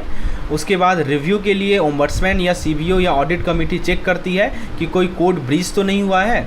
फिर कॉन्फिडेंशियलिटी का ध्यान रखा जाता है, आइडेंटिटी प्रोटेक्ट होती है जब तक डिस्क्लोजर इन्वेस्टिगेशन में मदद ना करे, और फॉल्स क्लेम पर पेनल्टी लगती है। और फाइनली इन्वेस्टिगेशन के दौरान, अगले स्लाइड में चलते हैं दोस्तों, फाइनली क्या होता है, इन्वेस्टिगेशन के दौरान ऑडिट कमेटी इन्वॉल्व पार्टी को इंटरव्यू भी करता है। अगर फाइंडिंग बोर्ड को रिपोर्ट करनी है तो ओम्बड्समैन या CBO डिटेल रिपोर्ट बोर्ड को सबमिट करते हैं। एम्प्लॉय अपने concern HR head, departmental head, legal compliance head, CEO या मैनेजमेंट कमेटी को भी रिपोर्ट कर सकता है। अब देखिए विसल ब्लोअर प्रोटेक्शन एक्ट 2011 अभी इनैक्टमेंट के लिए पेंडिंग है, और लेकिन सुप्रीम कोर्ट ने एंटरिम मेजर के रूप में IDP रिजोल्यूशन 2004 को इफेक्टिव कर दिया। मतलब अभी तक इसको इनैक्टमेंट किया नहीं गया है 2011 का जो ये एक्ट है, लेकिन सुप्रीम कोर्ट ने IDP रिजोल्यूशन 2004 को इनैक्ट कर दिया है, राइट। अब यदि हम बात करें एजेंसी की, तो विसल ब्लोअर कंप्लेंट को हैंडल करने के लिए सेंट्रल विजिलेंस कमीशन होता है, CVC जिसको बोलते हैं, जो गवर्नमेंट मिसकंडक्ट से रिलेटेड कंप्लेंट को इन्वेस्टिगेट करता है। जो भी मिसकंडक्ट है उस कंप्लेंट को इन्वेस्टिगेट करता है। यह कंप्लेंट पब्लिक सर्वेंट और NGO के लिए एक्सेप्ट होती है, लेकिन आर्टिकल 33 है, ये ध्यान से सुनिएगा, यह जो कंप्लेन है पब्लिक सर्वेंट और NGO के लिए एक्सेप्ट होती है, लेकिन आर्टिकल 33A से लेकर 33D के अंदर जो लोग एक्सक्लूडेड हैं उनकी कंप्लेंट नहीं ली जाती, ठीक है। तो इसके लिए मैं क्या बता रहा हूँ कि जो विसल ब्लोअर कंप्लेंट को हैंडल करने के लिए काम CVC का होता है, जो गवर्नमेंट मिसकंडक्ट से रिलेटेड कंप्लेंट को इन्वेस्टिगेट करती है। यह कंप्लेंट पब्लिक सर्वेंट और NGO के लिए एक्सेप्टेबल होती है। आर्टिकल 33A से लेकर 30D में जो लोग भी हैं उन्हें एक्सक्लूडेड है। एनोनिमस कंप्लेन को एक्सेप्ट नहीं किया जाता। विसल ब्लोअर की आइडेंटिटी प्रोटेक्टेड होती है, लेकिन अगर डिस्क्लोजर इन्वेस्टिगेशन में मदद करता हो तो आइडेंटिटी डिस्क्लोज की जा सकती है। हेड को इंश्योर करना पड़ता है कि कॉन्फिडेंशियलिटी मेंटेन रखे। अब देखिए, इन्वेस्टिगेशन के दौरान सीवीसी, सीबीआई या पुलिस को भी इन्वॉल्व कर सकता है। विसल ब्लोअर प्रोटेक्शन में एक डेजिग्नेटेड एजेंसी होती है, यहाँ देखिए लिखा जा रहा है, विसल ब्लोअर में एक्ट में एक डेजिग्नेटेड एजेंसी होती है जो कि मिसयूज को इन्वेस्टिगेट करती है और एक्शन रिकमेंड करती है। अगर इन्फॉर्मेंट को विक्टिमाइज़ किया गया हो तो वो प्रोटेक्शन ऑर्डर के लिए रिक्वेस्ट कर सकता है। जिसने इन्फॉर्मेशन दिया उसको यदि विक्टिमाइज़ किया जा रहा हो तो वो प्रोटेक्शन ऑर्डर के लिए रिक्वेस्ट कर सकता है। दूसरी बात यह है कि अनऑथराइज आइडेंटिटी लीक पर पेनल्टी लगती है। यदि हम सीबीओ की बात करें, जो हमारे चीफ विजिलेंस ऑफिसर होते हैं, वो मिनिस्ट्री में कंप्लेंट एक्सेप्ट कर सकते हैं और सीवीसी पीआई डीपीआई के अंदर कंप्लेंट को मॉनिटर करता है और प्रोटेक्शन इंश्योर करता है। ये पीआई डीपीआई एक्ट है जिसको मैंने बोला था 2004 में लॉ आया था। अब हम आगे बात करते हैं दोस्तों कि विसल ब्लोअर कंप्लेंट को हैंडल करने का काम सीवीसी का होता है। बार बार मैं ये बोल रहा हूँ, सीवीसी जो गवर्नमेंट मिसकंडक्ट के केस को इन्वेस्टिगेट करता है, लिखा है ना, गवर्नमेंट मिसकंडक्ट को इन्वेस्टिगेट करता है। यह कंप्लेंट पब्लिक सर्वेंट और एनजीओ की से ली जाती है। अभी ये सब चीज़ मैंने आपको बताया है यहाँ पे, किससे ली जाती है, एनजीओ से, पब्लिक सर्वेंट से ली जाती है, जो कि और आर्टिकल 33A से लेकर डी के अंदर जो एक्सक्लूडेड है। एनोनिमस कंप्लेंट को एक्सेप्ट नहीं किया जाता, विसल ब्लोअर की आइडेंटिटी को प्रोटेक्ट किया जाता है, लेकिन अगर डिस्क्लोजर इन्वेस्टिगेशन में मदद करे तो आइडेंटिटी डिस्क्लोज भी किया जाता है। अगर इन्वेस्टिगेशन की ज़रूरत हो तो सीवीसी, सीबीआई का, पुलिस का हेल्प ले सकती है। अच्छा, विसल ब्लोअर पॉलिसी में एक डेजिग्नेटेड एजेंसी होती है, मैंने बताया आपको, जो कि मिसयूज को इन्वेस्टिगेट करती है और एक्शन रिकमेंड करती है। अगर विसल ब्लोअर को विक्टिमाइज़ किया जाए तो वो प्रोटेक्शन ऑर्डर रिक्वेस्ट कर सकता है। अभी मैंने आपको बताया कि जो सीवीओ होते हैं वो मिनिस्ट्रीज़ में कंप्लेंट को एक्सेप्ट कर सकते हैं और सीवीसी पीडीपीआईपी के अंदर कंप्लेंट को मॉनिटर करके प्रोटेक्शन प्रोवाइड करती है। अब थोड़ा हम बात कर लेते हैं सेबी रिक्वायरमेंट एंड रिपोर्टिंग का। तो सेबी के अंदर लिस्टेड कंपनी जो है कॉर्पोरेट गवर्नेंस को इनेबल करेंगे रिपोर्टिंग चैनल के साथ अनएथिकल एक्शन के लिए, और इनका जो मैकेनिज्म होगा वो उनके जो ऑडिट कमेटी है उनको डायरेक्ट एक्सेस मिलेगा for cases involving senior management के जो केसेस हैं वो किनको मिलेगा, ऑडिट कमेटी को मिलेगा। और इससे क्या होगा कि एम्प्लॉय को सेफगार्ड जरूरी है ताकि एम्प्लॉय को रिटेलिएशन से बचाया जा सके, और पॉलिसी को ऑडिट कमेटी के द्वारा रिव्यू किया जाएगा टाइम टू टाइम। इससे क्या होता है, पॉलिसी का मेन पर्पस ये होता है कि जो एथिकल और जो लीगल ब्रीचेज हैं उसको रिपोर्ट करना, ट्रांसपेरेंसी प्रमोट करना। Structure, the board of director and the audit committee are like supervisor, they make sure everyone follows the rule. The CCO, Chief Compliance Officer, leads compliance and report to the MD and CEO or board or ACB. Compliance is not just at the top. It is everywhere. It is at corporate office, it is at regional office, it is at branches. The CCO's performance is regularly reviewed by the board and the audit committee. Now, let's talk about the role of board and senior management. It all starts from the top. The board and senior management lead by example. They create a compliance policy and the CCO reports to them. They make sure there is no conflict of interest and fix any compliance problem quickly. The board does regular review quarterly and annually to keep everything in check. Senior management role. Senior management, the CCO is chosen by a senior committee. CCO is chosen by a senior committee while the board having the final say. Before the CCO is appointed, they notify the RBI and certify that the CCO is fit and proper. They also make sure the board stay updated with all the regulatory changes and the standards. Now, next point we will discuss that let's talk about the key responsibility of compliance and how things work at the corporate level in simple terms. Let's talk about the key compliance responsibility, testing and reporting. Bank run tests to check if they are following all the rules and report all the results to the board, ACB, audit committee, MD and CEO. Sustaining compliance. Compliance is not just one time thing, it is a part of yearly review process. Plus, they ensure everything aligns with the RBI guideline. Risk management. Every year, the bank check for compliance risk and create a plan to handle them.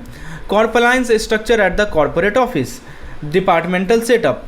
The compliance department is based on central or head office. CCO role. CCO, that is Chief Compliance Officer, is a senior person like a general manager, making sure every compliance risk are managed and teams stay on track. Compliance basis. They follow rules from RBI, laws and internal policy. Risk assessment. This is done by looking at factors like past mistake, the nature of bank activities and how exposed they are to regulatory risk. Independence. The compliance team must focus on compliance, not audit, to avoid any conflict of interest. Coordination and staffing. Teamwork and staffing. The CCO work with all department and is supported by experts in field like law, accounting, IT and business. And that's it. Compliance is all about making sure rules are followed and risks are managed effectively. Now, let's talk about how bank handle regulatory compliance and how compliance department work at the head office. So friends, see, regulatory compliance officer. Bank have separate compliance officer for different regulators like IRDA, SEBI, etc. And they work stay separate. Any concern raised by these regulators are reported to the RBI via chief compliance officers. Right. So regulators means RDI, IRDA, SEBI, these are the regulators, and any concern they are reported to RBI via CCO. So CCO report all these concern to RBI. Now compliance department at head office. So the bank identify which business function must follow regulatory rules. For each product or process, they assess the compliance risk for each product and for each process. Right? They assess the compliance risk to ensure everything is on track. They make sure guidelines and quarterly compliance report are shared on time with the audit committee. Communication system. They also set a communication system to make sure that compliance information flow smoothly between branches and departments. Now, let's talk about each department get a specific compliance requirement and return to submit to authority. Breach circulation. If there is any compliance breach, it is reported to the department along with way to prevent it. CCO. The CCO also play a key role in monitoring new product or services for 6 months to manage any compliance risk. Remember this 6 month term very important. Let's talk about the coordination and compliance. Business operation and compliance team work closely together to keep everything aligned. A compliance checklist is given to auditor to verify branches. The compliance department review any inspection or audit finding related to the compliance, and that's wrap it up. Compliance is all about staying on the top of regulation and making sure that bank run smoothly. Now let's talk about some important responsibility of bank compliance team. So what are the important responsibility of bank compliance? As you can see, compliance testing, right? So let's dive into we break down some important responsibility of bank compliance team, what they do and why does it matter. First we have compliance testing, as you can see it here. See, this is when the bank check its branch to make sure they are following all the rules and guidelines set by the regulators. Think of it as a way to keep everyone in line. Then next we have RBS, that is risk based supervision, or RBS. The bank work closely with the RBI special team to assess risk in different areas. This help the bank stay safe and prepared. Then we have RBI coordination. Speaking of the RBI, the bank also need to respond to RBI queries and submit all necessary report quickly. This is what we call RBI coordination. Then we have cross-border business. For any international banking services, the bank has to make sure it follow all legal rules. This is known as cross-border compliance. Then we have reporting. Branches have to send report every month or quarter, and these are consolidated to give the bigger picture to the board. And then we have overseas. Now for the overseas branch, what is the rule? Overseas branch need to keep their KYC and anti-money laundering policies up to date, and they also need to send periodic certification back to the head office to ensure everything is running smoothly. Then we have testing, as you can see, testing. So just like in local branch, overseas branch must conduct their own compliance test and report their finding. And finally, they need to report their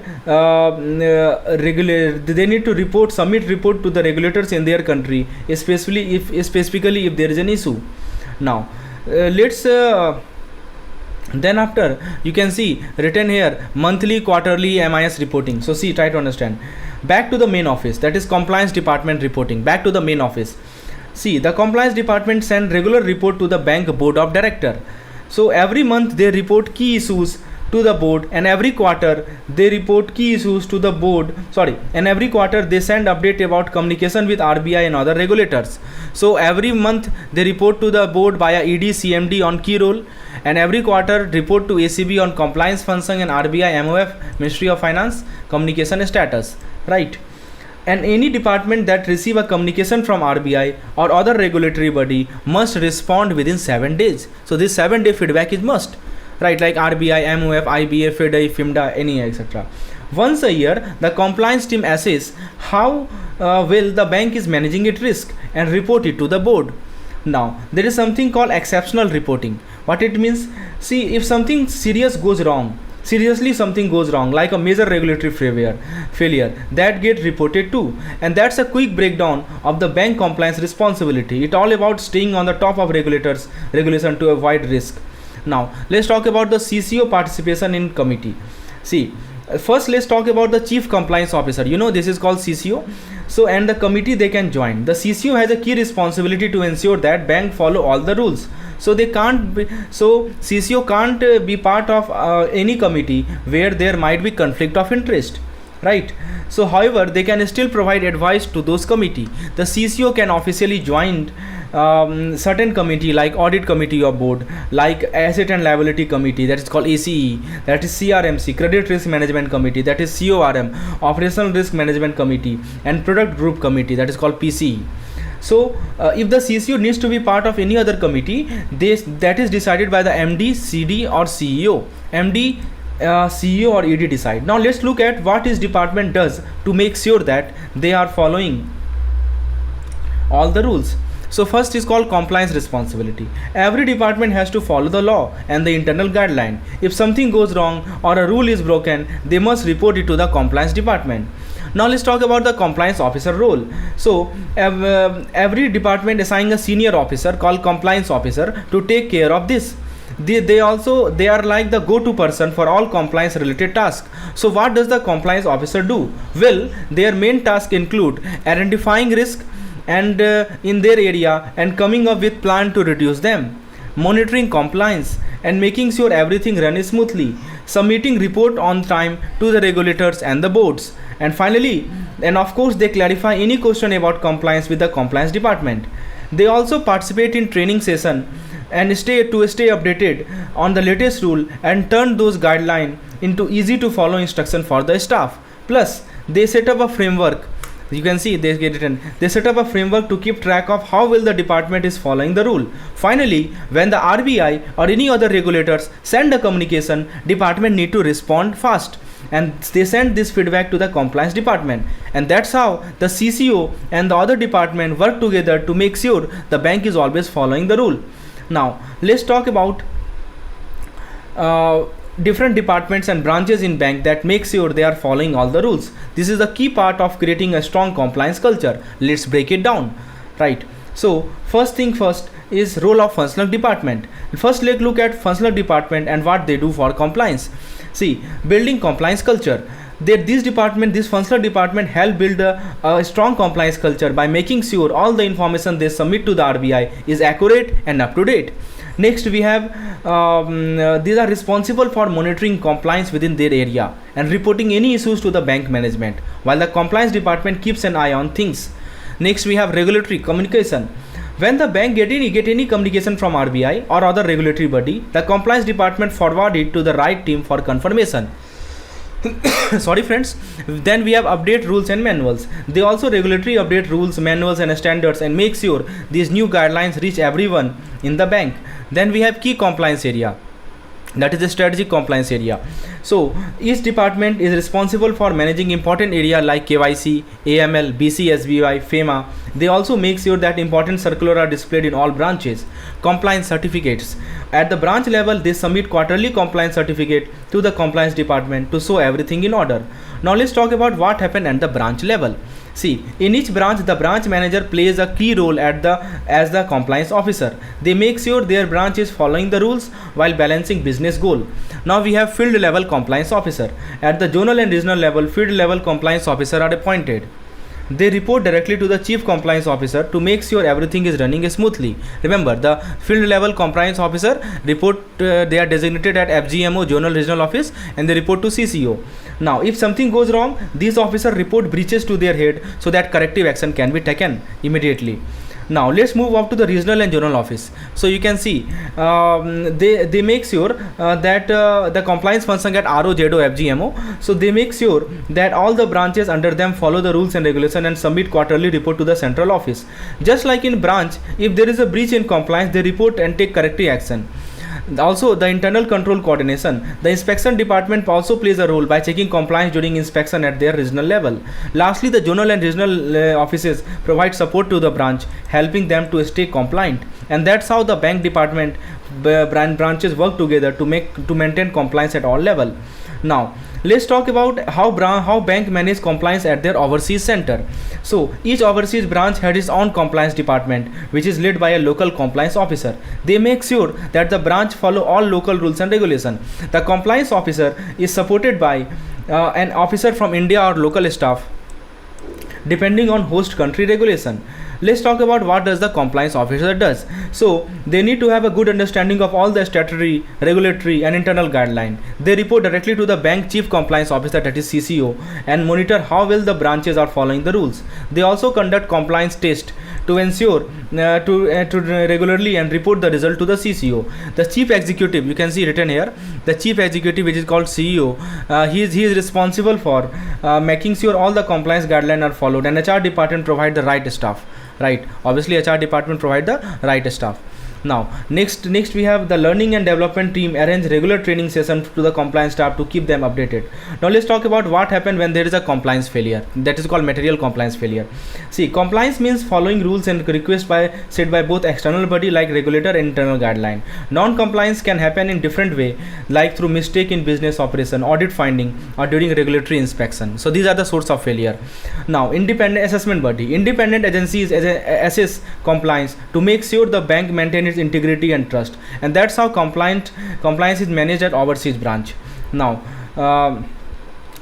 let's talk about the basis of internal control in branch, right? That is called material compliance. Compliance with following, obviously we have talked about this. Now material, let's talk about this compliance testing. Internal control is all about you can see internal control is all about making sure a bank run efficiently, follow the rules and reduces the risk. It helps keep the, you can see internal control, it helps keep the bank measure performance, make good decision, catches mistake or fraud before they become big problem. It is important that all staff understand the control and apply them consistently. Now control system management. Let's talk about this control system elements. What are the elements? So let's look at the key part of internal control system.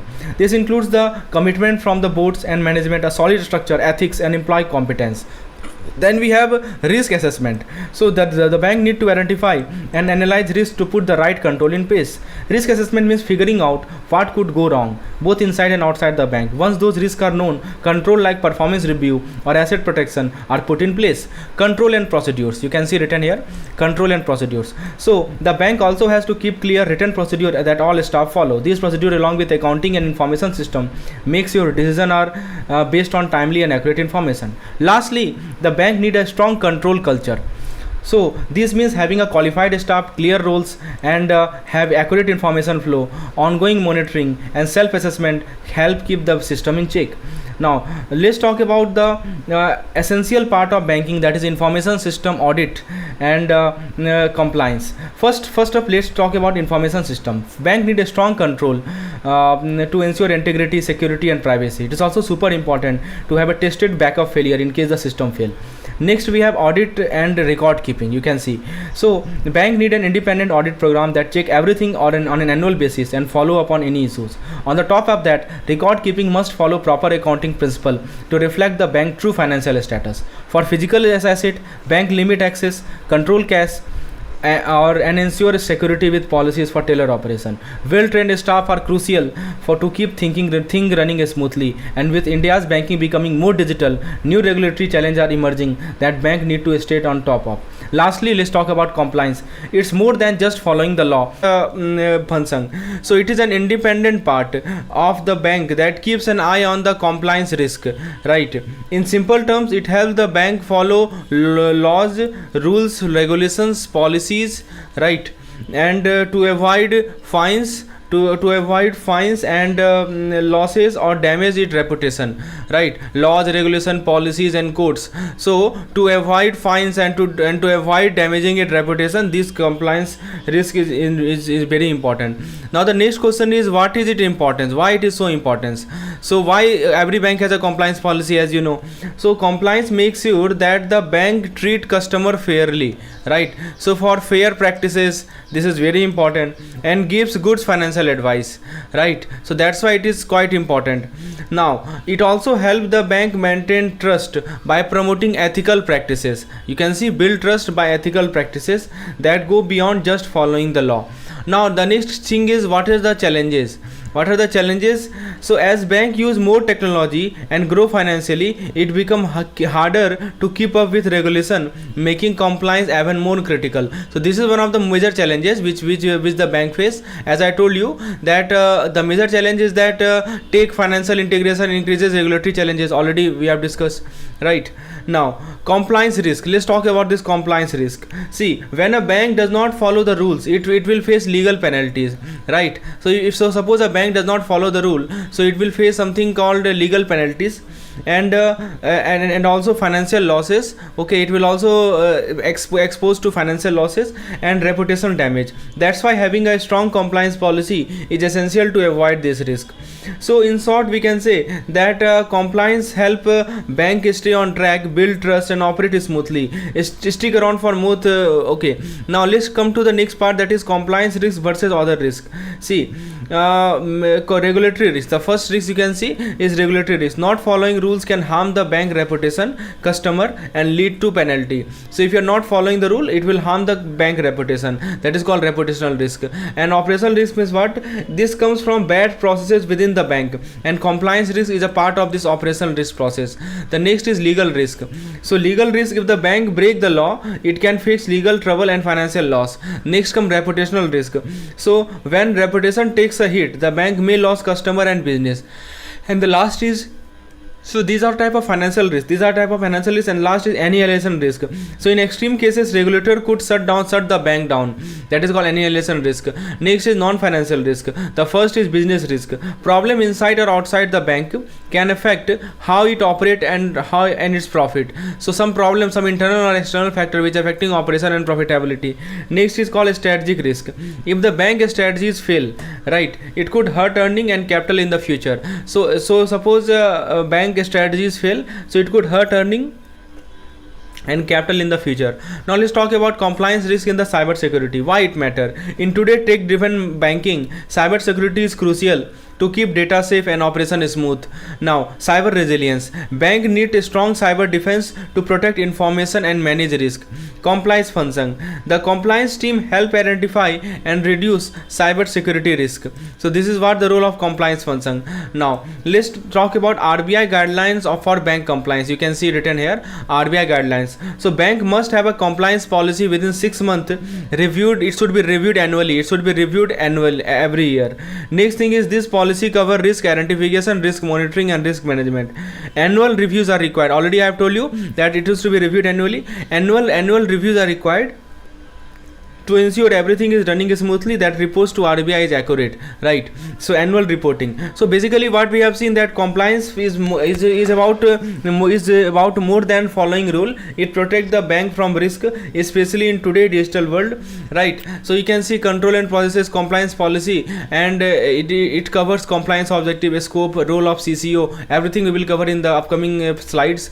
So friends, if you want PDF of such type of content, you can enroll in our AVM PDF plan. I am providing you concise notes, ultra micro notes, and also concise notes also. So you can take help of both of them. Now let's continue our discussion on compliance principle, process, and procedures.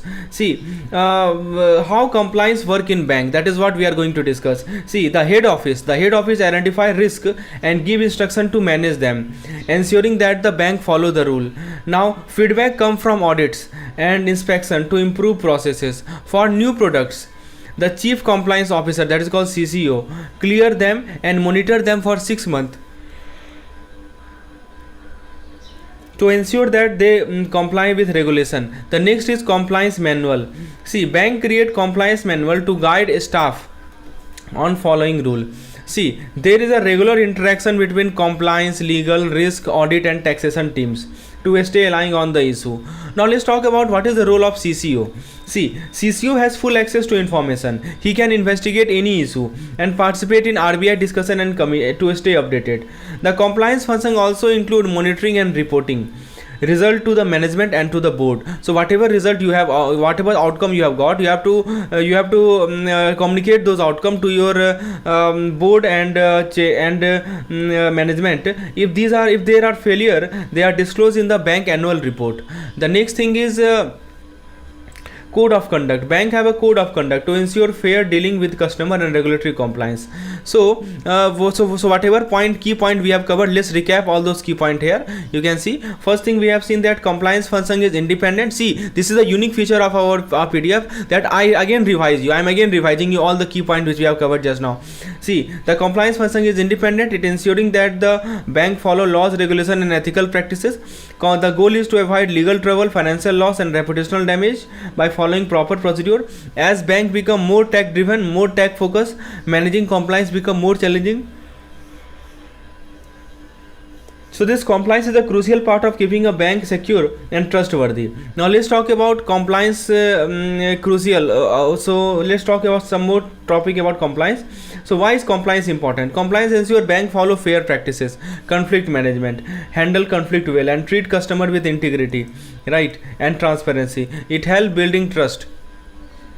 And now we have already discussed what is compliance risk. It happens when a bank does not follow rule, and we have discussed this type of risk: regulatory risk, operational risk, legal risk, reputational risk, annihilation risk, business strategic. Already we have covered all this. So let's jump over to the next topic. Okay, so we have seen the compliance policy, right? Cyber security and compliance, how it is related, how cyber resilience help mitigate the cyber security risk, we have discussed.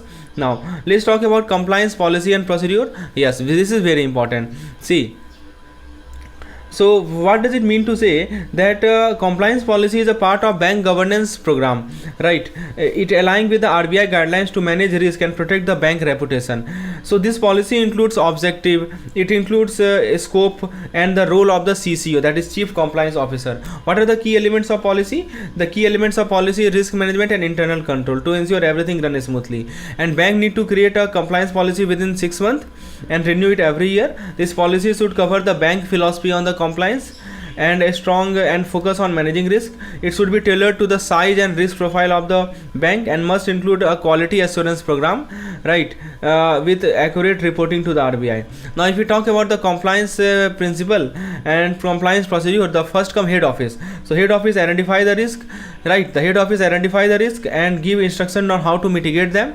Next come is CCO. CCO is Chief Compliance Officer. It ensures that new products are monitored for 6 months to ensure compliance with regulation. Next come compliance manual. So what is compliance manual?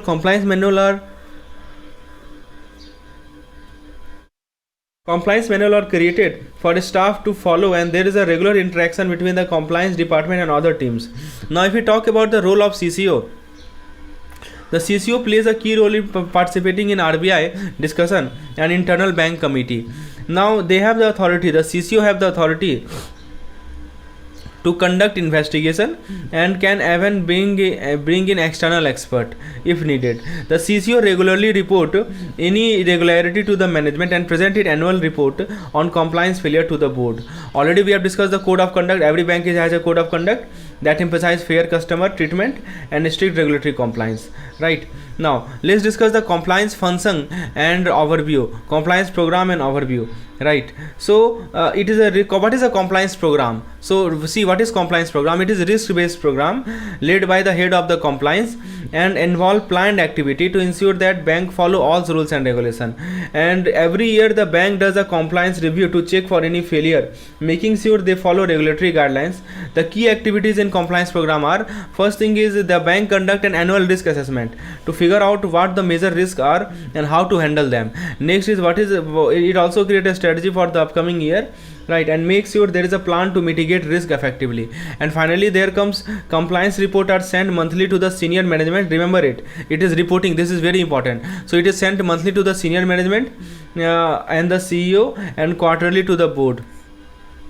If there are major failure, the board is informed immediately. Now if we talk about audit, the compliance function is reviewed every year by the internal audit to ensure everything is running smoothly. And then comes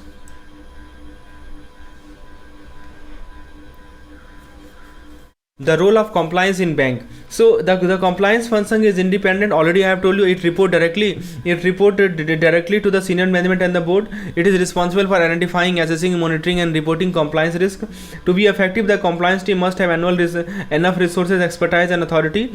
And they also provide guidance and training to the bank staff. That is called multi-jurisdictional bank. Now, if we talk about bank compliance scope and CCO rule, very important. So what does a bank compliance cover? First thing is market conduct, ensuring fair practices in the market. Next is conflict management, that means handling conflict within the bank. Next is tax and advice, ensuring compliance with tax law and providing proper advice to the customer. Next is fair treatment, and the last comes statutory compliance. So statutory compliance means following important law like Banking Regulation Act, RBI Act, and more. This comes under statutory compliance. Now, if you talk about regulatory compliance, this means which are adhering to the guidelines set by RBI, SEBI, and IRDAI, which are regulatory authority. Code of conduct means bank must follow ethical standards set by the boards like BCSBI and IBA. Next comes accounting standards. So compliance with ICAI and SEBI for listed bank. Next come internal policy.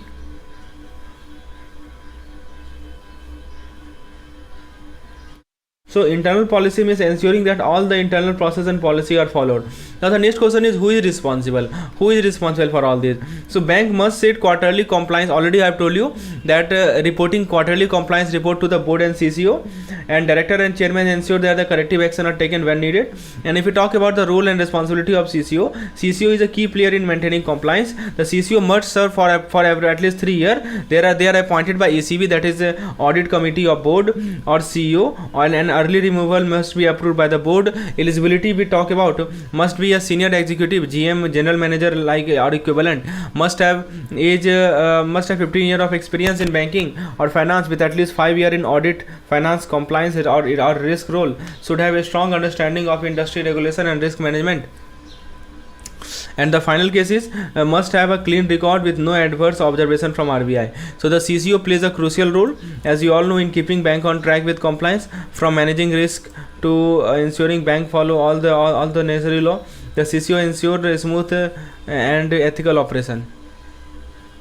Now already we have discussed CCO selection and appointment. See, let's dive into one more time. So senior executive committee recommend candidate for the CCO position. The board make the final decision. If we talk about RBI notification, so before appointing, transferring, or removing CCO, a notification to the RBI is required, and then comes supervisory approval. The selected CCO must have their profile and certification from approved by the managing director and CEO. Now direct reporting means the CCO report directly to the MD, CEO, or ACB, annual committee, right, audit committee of board. Then there is quarterly meeting. So CCO meet with ACB quarterly without senior management present, ensuring open dialogue. And the next is authority. The CCO has access to all bank record and does not report to business verticals or pursue business target. Performance review. That means board and ACB are responsible for reviewing the CCO performance. Now CCO compliance responsibility. First thing, the CCO keep the board and senior management updated on regulatory rules and compliance and changes. Next thing is clarifying issue. They can clarify any compliance related issue. Assessing risk. It means an annual assessment of the compliance risk is conducted. Then the next comes is reporting. Major compliance risk are compliance risk or changes are reported to the board, ACB, MD, CEO. Conducting testing. The CCO conduct compliance testing. Sustaining compliance means they must ensure the compliance with RBI and other supervisory observations. Now let's talk about the last topic, that is dual hatting. See, the CCO cannot conflict business role, but cannot hold conflicting business role, but must take on non-conflicting roles as AML officer. Right, example, AML officer. Advisory role. They can serve on committee that do not create a conflict of interest, such as those involving purchases or sanction. Responsibilities. Designing and maintaining the compliance framework. Providing traveling on regulatory risk.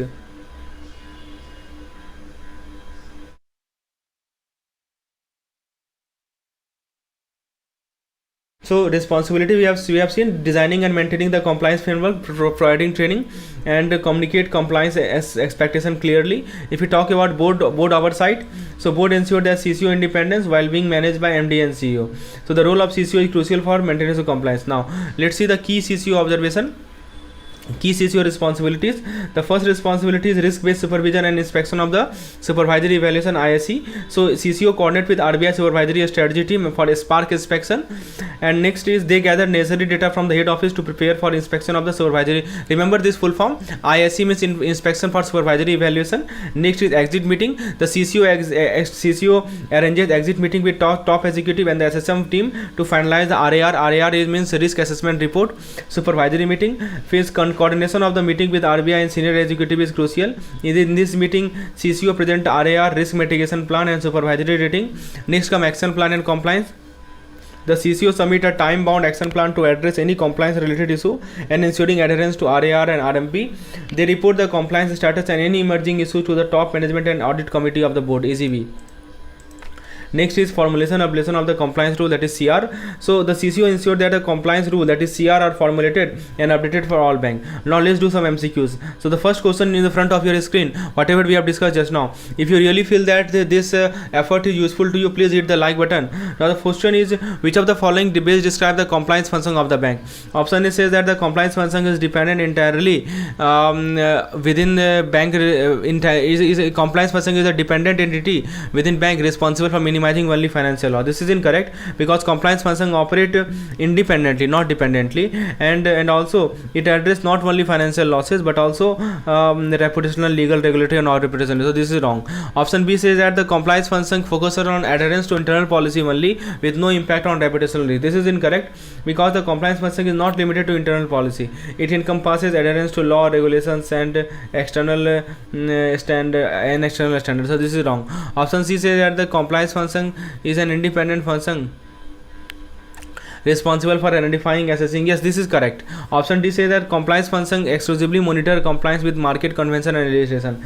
So this is incorrect because the compliance function scope extend beyond just monitoring market convention and legislation. It also include critical area like market conduct, conflict of interest and everything. Now let's move on to question number 2. So option number C is correct in this particular question. Question number 2 says that which of the following correctly explain the relationship between the compliance risk and other financial risk in the bank? So what is the relation? Option A says that compliance risk is type of legal risk exclusively concerning litigation and unmet legal obligation. This is incorrect because compliance risk encompasses a broader scope than just legal risk.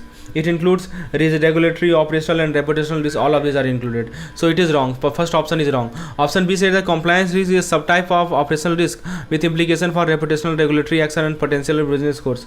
So option B is correct because as it identifies compliance risk as a subtype of operational risk which can be lead to regulatory sanction and then reputational issue, etc. Option C said that compliance risk focuses solely on cyber security. This is incorrect because cyber security is a vital part of compliance risk. The compliance risk cover a wider range of issues, including market conduct, adherence to legal and regulatory adaptation. And what about option D? Option D says that the compliance risk has no impact on business risk or strategic risk as these are related to the external market factor. So see, this is incorrect because the compliance risk directly affect.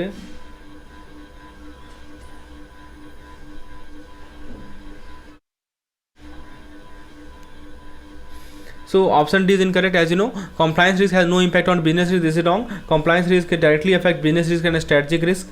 Non-compliance can lead to penalties that impact profitability. Next question is which of the following is true regarding the compliance function in bank as outlined by the compliance principle, process and procedures? First option say that the compliance function is primarily responsible for mitigating operational risk with no direct involvement in the new product clearance or annual reporting. So what about the first question? See, this is incorrect because the compliance function is directly involved in new product clearance. It is saying that it is not involved. No. New product clearance compliance function is involved, which involve monitoring for a specific period. It also plays a significant role in annual reporting to the management. The CCO plays a limited role in interdepartmental communication. This is incorrect because CCO has a broad and active role in interdepartmental communication, engaging with both internal department and external department, right? Option C says that the chief compliance officer is responsible for identifying compliance risk, overseeing new product clearance and ensuring regular interaction. Correct. Option D says that the compliance function is only accountable for internal audit and does not report any failure to the board. This is incorrect because compliance function is responsible for reporting compliance failure to the board of or audit committee of board. So they report to the board or audit committee of board, that is called ACB, and this failure must also be disclosed on annual report. Next question is, which of the following statement accurately distinguish compliance risk from other risks faced by the bank? So what are the options? First option says that compliance risk is primarily concerned with operational failure. See, so this is incorrect, because while compliance is may relate to operational aspect, but it includes more than just operational failure. Legal risk, it includes potential legal consequence, right? Option A is wrong. Option B said the compliance risk is subtype of operational risk. So this is correct, as it appropriately categorized the compliance risk as subtype of operational risk. It also emphasized the compliance risk can lead to reputational damage. Correct. Option B is correct. Option C says that the compliance risk deals with only cyber security concern and does not intersect with a strategic or business risk. See, this is incorrect, because compliance risk is not limited to cyber security. It involves wide range of factors. Option D said that compliance risk is completely dependent on legal and reputational risk, which only occur from external factors like market condition and consumer trend. This is incorrect, because compliance risk is not independent of legal and reputational risk. They are dependent, right? Last question, which of the following accurately describe the roles and responsibility of the CCO? Option A, the CCO has the sole authority to approve new product and does not need to monitor compliance once product is approved. This is wrong. See, once the product has been approved, it has the responsibility to so option A is incorrect, because CCO is involved in approval of new product. Ongoing monitoring of the compliance is required for a specific period, typically 6 months. Option B says that compliance manual are created primarily for board of director and not intended to use by the general bank staff. So this is incorrect, because compliance manual are designed to use by all bank staff. Option C says that compliance officer are empowered to investigate compliance issue, engage external expert, and reporting irregularity to the senior management and the board ACB. So option C is correct, as it accurately describes the authority of compliance officer to conduct investigation, engage external expert where necessary, and report compliance to senior management. Option D says the compliance person the compliance person operate independently from interdepartmental interaction. This is incorrect, because effective compliance require regular interaction with other department. It's not that so something in isolated cannot happen, right? So this is very important. The next question is, which are the following statement accurately describe the role of CCO and the compliance person in the bank? So first option say that the CCO must have at least 10 years of experience in the banking and finance industry, and tenure is set at 5 years to ensure long-term stability. This is wrong, because CCO must have 15-year experience in banking, right? Option B says that the internal audit review the compliance person. The internal audit review the compliance person effectiveness, and the compliance person is responsible for providing guidance and training to both management and staff on compliance standard. Yes, it is correct. Next option C, for multi-jurisdictional bank, compliance is managed centrally by head of compliance with no delegation to individual with local knowledge. This is wrong. So as you can see, it written here that first off, bank need to keep a close eye on their financial health, right? And things like how much money they have, and how well they are doing, their ability to pay debt, right? So their ability to pay debt, how well they are doing, and the risk they face, right? So these things are included in the financial health. That's why financial statement are so important. You can see these financial statement are so important, right? They give us a clear view of what is happening behind the scene. It gives a clear view of what is happening behind the scene. Now, in the banking world, transparency is a key, right? Especially in listed bank, need accurate and timely information to make informed decision. This is where various rules comes into picture. And bank follow regulation under the Banking Regulation Act, governed by the Banking Regulation Act, Companies Act, as well as guidelines from Reserve Bank of India and Basel III standard to make sure everything is in order. RBI requires bank to provide consistent information, right? To provide consistent information, banks should provide consistent information through a specific format like a Schedule 17 and a Schedule 18. Now, if we talk about RBI, risk management and audit, to stay safe, bank perform internal audit. These audit help prevent problem, like which type of problem is prevent, like fraud, right? You can see written like fraud, like and ensure that bank follow RBI guidelines. They also align risk management with the bank risk appetite. So risk management is aligned to the bank risk appetite, meaning the bank makes sure it does not take on more risk than it can handle. Now, if anything goes wrong, it is reported immediately to the compliance and risk management team. Anything goes wrong, it is immediately reported to the risk management team. Now, let's talk about the importance of internal audit. See, the term internal audit term has a big job. They provide independent check. You can see it written. They provide independent check on how well the bank is managing the risk and control. They report directly to the audit committee of board, that is called ACB, right? So this internal audit team directly report to the ACB, that is audit committee of board, who are held accountable for bank overall performance and governance. So who is held accountable? That is ACB. ACB means what? Audit committee and board. You can see written reporting compliance and risk issue reported to the board and ACB, and this board is responsible for audit independence. This board will be held accountable for bank overall performance and governance. So in the short, we can say the role of internal audit is to keep the bank running smoothly, prevent issue before they become big problem, and protect the bank reputation, right? So that's a quick look as how bank manage their finance and risk. Now let's discuss quality assurance. Let's start from here. Let's discuss quality assurance. See, in this slide we will continue our exploring our how bank ensure their audit and risk control are up to the mark. We will also look at the key responsibility of the board and audit member. First, bank need a quality improvement program, right, for their internal audit. This is the part of quality assurance process. This is a part of QAP, quality assurance process, which help them stay efficient and secure. Fraud prevention is another major priority. Bank have control in place to detect and prevent fraud, right? And the internal audit team checks whether these control are working properly. Audit also include fraud risk assessment. You can see written here, audit include fraud risk assessment to spot any early sign of trouble. Is there any early sign of trouble? This is done by fraud risk assessment. Now if we talk about the audit committee, audit reporting and board responsibility. Now if any compliance or risk issue comes up, they report directly to the bank board or audit committee of the board. There are two things, either you call it ACB, that is audit committee of the board, or you can call it bank board. You can see written that any compliance and risk issue is reported to the board and ACB. The board itself plays a big role in making sure the audit is independent. You can see it board responsibility ensure audit independence with enough staffing and resources. Now if we talk about the audit committee responsibility, audit committee is a team in charge of overseeing audit, monitoring audit. It is led by an independent expert. They do a lot of critical tasks. Let's move to the next slide and see what are their responsibility. Like you can see, they set up internal audit and financial reporting policy. Second thing they do is they recommend and manage external auditor. Third thing they do, they approve the audit scope, timing and method used in auditing.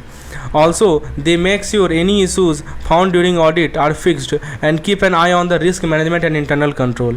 And finally, they review the bank financial statement each year. Now if we talk about the committee oversight and transparency, so this audit committee, let's talk about this audit committee. The audit committee also keep track of the fraud cases, cash shortages, investment and regulatory compliance. They make sure everything is in line with the regulation and report any finding to the board. If needed, they can start inquiries into the specific matter. And they meet at least 4 times a year. Remember it, quarterly, right? They can initiate inquiry and they meet at least 4 times a year. So this is about the audit committee. Remember this thing, very very important. Now if we talk about the oversight, also include checking on the quality of audit quality, and reviewing any report from a statutory audit or RBI inspection. Now transparency is a big deal here also. The committee review internal control and policy to make sure everything is clear and open. So that's how bank maintain a strong audit and fraud prevention system. I hope this simplified explanation help you understand the key responsibility of the board and the audit committee. Now let's see some more duties of the audit committee. Let's dive into the responsibility of the audit committee and how Reserve Bank guides bank on internal audit. We will also talk about importance of independence in audit and how breaches are reported. See, the audit committee plays a key role in keeping the bank safe. As I have already told you, they monitor risk management, statutory compliance and internal control to make sure everything is running smoothly. If they find issue, they have an authority to investigate or even bring in external expert for advice.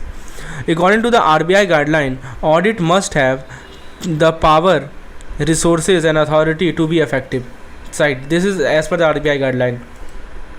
The head of the internal audit, that is called HIA. What is HIA? HIA is called head of the internal audit. So the HIA is a senior executive who has access to all the bank's record. He is a senior executive with access to all record, right? And this person is highly skilled, especially in area like banking, IT, forensic audit. They report directly to the audit committee or the managing director and CEO. This HIA report directly to the audit committee of the board and managing director and CEO. Now, if we talk about audit improvement, if we talk about the audit enhancement or audit improvement, audit are also evolving. Bank now use offsite audit, which monitor transaction remotely. They have something called information system audit to focus on IT system, and concurrent audit, so that continuously oversees process to ensure things are done correctly in real time.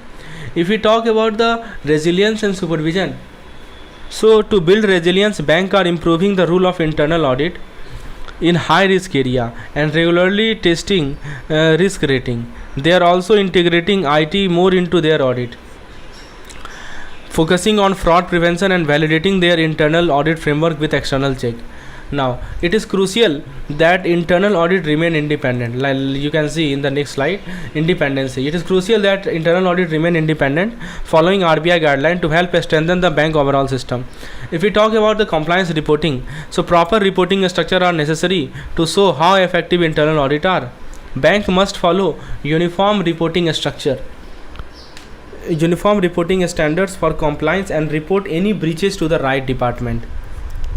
So whether it is within the branch, regional office, or even overseas location, the process remains the same. If there is a breach, it get reported to the compliance. So that's a look at how bank manages their audit and compliance, ensuring resilience and transparency. Now let's discuss. We are going to break down some important bank disclosure requirement, accounting standards, and how bank manages. Already I have told you that ROZO official audit team report breaches during the visit, right? Functional department report to compliance. Now overseas branches also follow the same system. If we talk about the bank disclosure requirement, so bank have to follow certain rules set by the RBI to ensure transparency. These rules help promote market discipline. So key point is market discipline, right? By making sure banks share important information about their capital risk and key business activity. All bank except RRB, that is Regional Rural Bank, must prepare CFS. CFS means Consolidated Financial Statement. This statement shows the overall financial position of the bank and its subsidiary. Friend, if you want PDF of such type of notes, micro notes, you can enroll in our AVM PDF plan. Detail is provided in the description section, and you can get the PDF. So now, all bank except RRB must prepare CFS. These statements show the overall financial position of the bank and its subsidiary according to the accounting standards. Now, for RRB, they are treated as associate in the sponsor bank CFS. Now, there are some specific rule bank follow for their account. For example, any entry that is older than 5 years in the block account need approval from the two official to move forward. And for nostro account, means account held in the foreign currency, if credit entry has been unreconciled for over 3 years, it is moved to the bank liability. And for debit entry outstanding for more than 2 years, bank say retired 100% provision. These two things you have to remember. Now, banks are also required to transfer at least 25% of their net profit to a statutory reserve, and they need RBI approval to use that reserve. Additionally, if the bank raise money by issuing share, they can use the share premium to cover the cost of issuing those share. In the case of fraud, provision can be spread over 4 quarters instead of handling them all at once. You can see for fraud, provision is spread over 4 quarters. Now, bank follow specific accounting standards like AS5. Bank must disclose any impact from prior period. Next is AS9, that revenue recognition can be postponed and this must be disclosed. Next is AS15, that is employee benefit follow ICAI guideline. AS17, bank must report by business and geography. AS18, that means related party transaction must be disclosed. AS21, that means bank must recognize tax effect and focus on capital adequacy. AS23, it means investment in associate must be accounted for. AS25, bank must provide half yearly financial disclosure in a uniform manner. So finally, any floating provision, right, extra reserves set aside for uncertain future loss, so this is called floating provision, so must be disclosed in the notes to the financial statement. That's a quick look at how bank manage their financial reporting and reserve while following important disclosure. Now let's talk about the additional disclosure. So, with some important additional disclosure bank need to make and how SEBI regulation play a role. Bank are required to disclose a range of important information such as how they use their reserve, right? How they use the reserve, customer complaint, ombudsman award, letter of comfort, provision for credit risk. In short, it's called PCR. Fees, right? They also need to provide detail on the concentration of deposit, NPA, recoveries, and even the remuneration. That is the remuneration of executive, especially for private and foreign bank. Now, if we talk about SEBI listing regulation, so Security and Exchange Board of India have listing regulation that came into effect from September to 2015. Companies that are listed on the stock exchange must sign an agreement with those exchange. Now, they also need to follow a specific accounting standard, have their financial audited annually by the independent auditor, and ensure they communicate early and equally to all investors. Additionally, listed company must adhere to both SEBI and stock exchange law. If we talk about the disclosure obligation, so to protect a stakeholder, company have to file periodic report, right? Periodic report that can help track their performance. They need to provide timely update on general meeting and any change to the capital structure, share right. For any major event like financial report, buyback, or the case of fraud, the companies must notify the exchange. They also have to disclose detail of the analyst meeting, resolution, and meeting minutes. Now, SEBI Regulation 30. Under the Regulation 30, there are two types of mandatory disclosure. Let's come to the next slide. The first is called Part A. Right. So SEBI disclosure of Para A means sub event must be disclosed without needing a materiality test. No materiality test is required. This means they are so important that they must always be reported. And Para B say that for event that could impact operation, business changes, legal issues, or contract, a materiality test is applied to decide if the disclosure is needed. Now, website disclosure, which is under Regulation 46. All this important information must be updated on the company website within 2 days of any changes. This include business detail, terms for independent director, and the composition of board committee. Now, that wraps up our look at the additional disclosure requirement for bank and the key SEBI regulation that ensure transparency for investor. Now, let's come to some MCQs. As I already told you, we will do some MCQs. So, let's see the first question. The first question is, which of the following statement best describe the critical component and requirement necessary for effective internal auditing in the banking sector as outlined in the financial regulatory framework, right? So let's see the option. Option A says that user need encompasses into bank financial position, performance, liquidity, and solvency, while market discipline highlight the need for timely and reliable info critical for the banking sector. Yes, option A accurately describe the key element of effective internal auditing, including the need for timely and reliable information, right, and the importance of market discipline. So option A is correct. Option B says that internal auditing should focus solely on compliance with the RBI guideline, ignoring fraud, risk control, and the importance of governance. This is wrong, because they misrepresent the scope of internal auditing. And the C option says that audit committee is responsible for overseeing audit, ensuring independence and competency, and is chaired by board member without a specific expertise in auditing. So see, audit committee responsibility, already we have seen that it is chaired by a board member which have a specific, it is not without. That's why this is wrong. And what about option D? Let's see. Option D says that quality assurance in bank emphasizes fraud, risk control, but board responsibility does not require active participation in ensuring audit response. See, option D is incorrect, as they misrepresent the role of quality assurance, right? So option A is the correct answer. Now let's come to the next question. Which of the following statement accurately reflect the responsibility and function of the audit committee and the internal audit guideline in the banking sector? So we have to see the function of audit committee.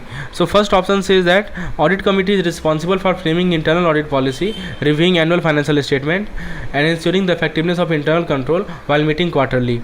So option A is partially correct, but here something is not mentioned. What is that? Investigative power. The RBI, that means RBI internal guidelines require that audit have no authority, limited resource, and the head HIA operate without access to record or reporting to senior management. This is completely wrong, right? Because they misrepresent the audit guideline. This is completely wrong. Option B is wrong. Option A is wrong. Option C says that audit enhancements such as off-site audit and concurrent audit are unnecessary as they do not contribute to improving risk management. Or this is wrong. This is completely wrong. It misrepresents the importance of audit enhancement. Option D says that audit committee has authority to initiate inquiry into the fraud, cash shortage, and regulatory compliance, and he must monitor management, statutory compliance, and internal control. This is correct. This correctly reflect the audit committee roles in overseeing internal control. Which of the following statement best encapsulate the compliance reporting and disclosure requirement in the banking sector as per the RBI norms?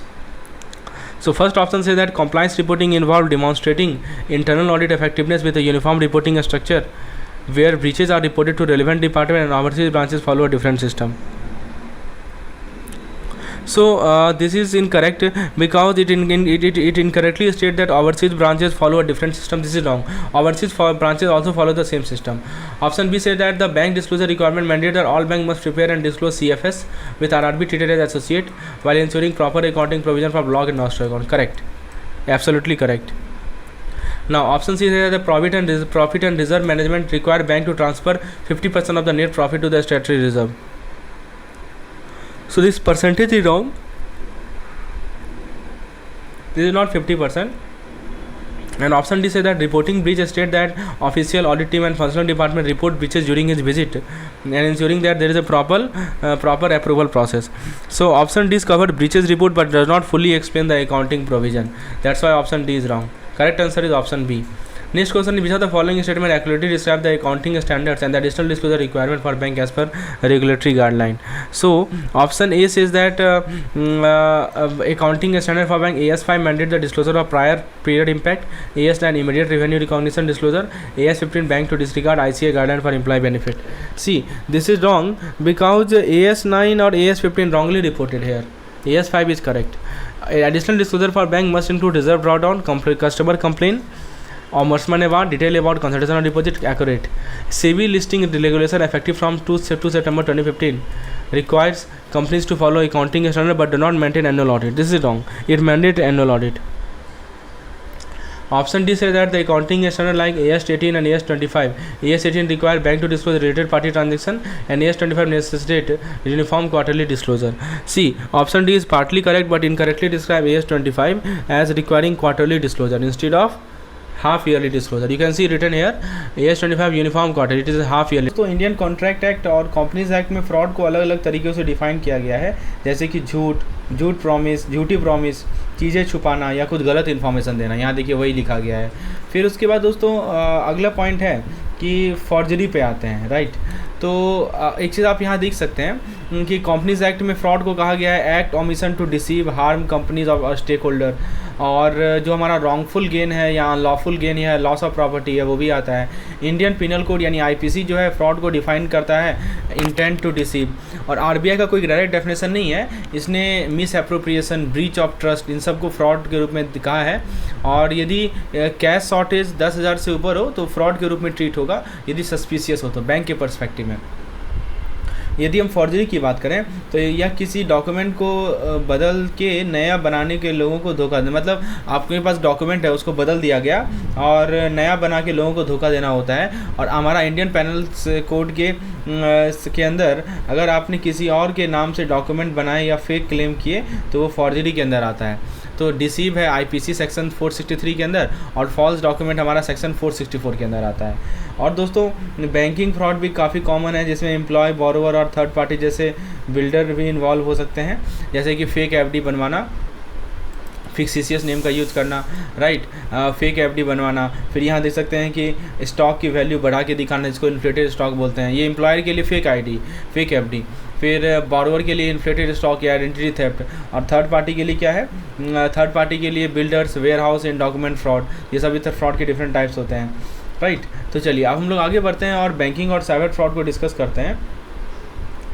तो दोस्तों यहाँ पे आप देख सकते हैं कि cyber fraud और साइबर सिक्योरिटी थ्रेट के बारे में डिस्कस करते हैं. यह वो टेक्निक है जो क्रिमिनल यूज़ करते हैं लोगों को धोखा देने और सेंसिटिव डेटा चुराने के लिए. कौन यूज़ करता है? क्रिमिनल यूज़ करता है, ठीक है.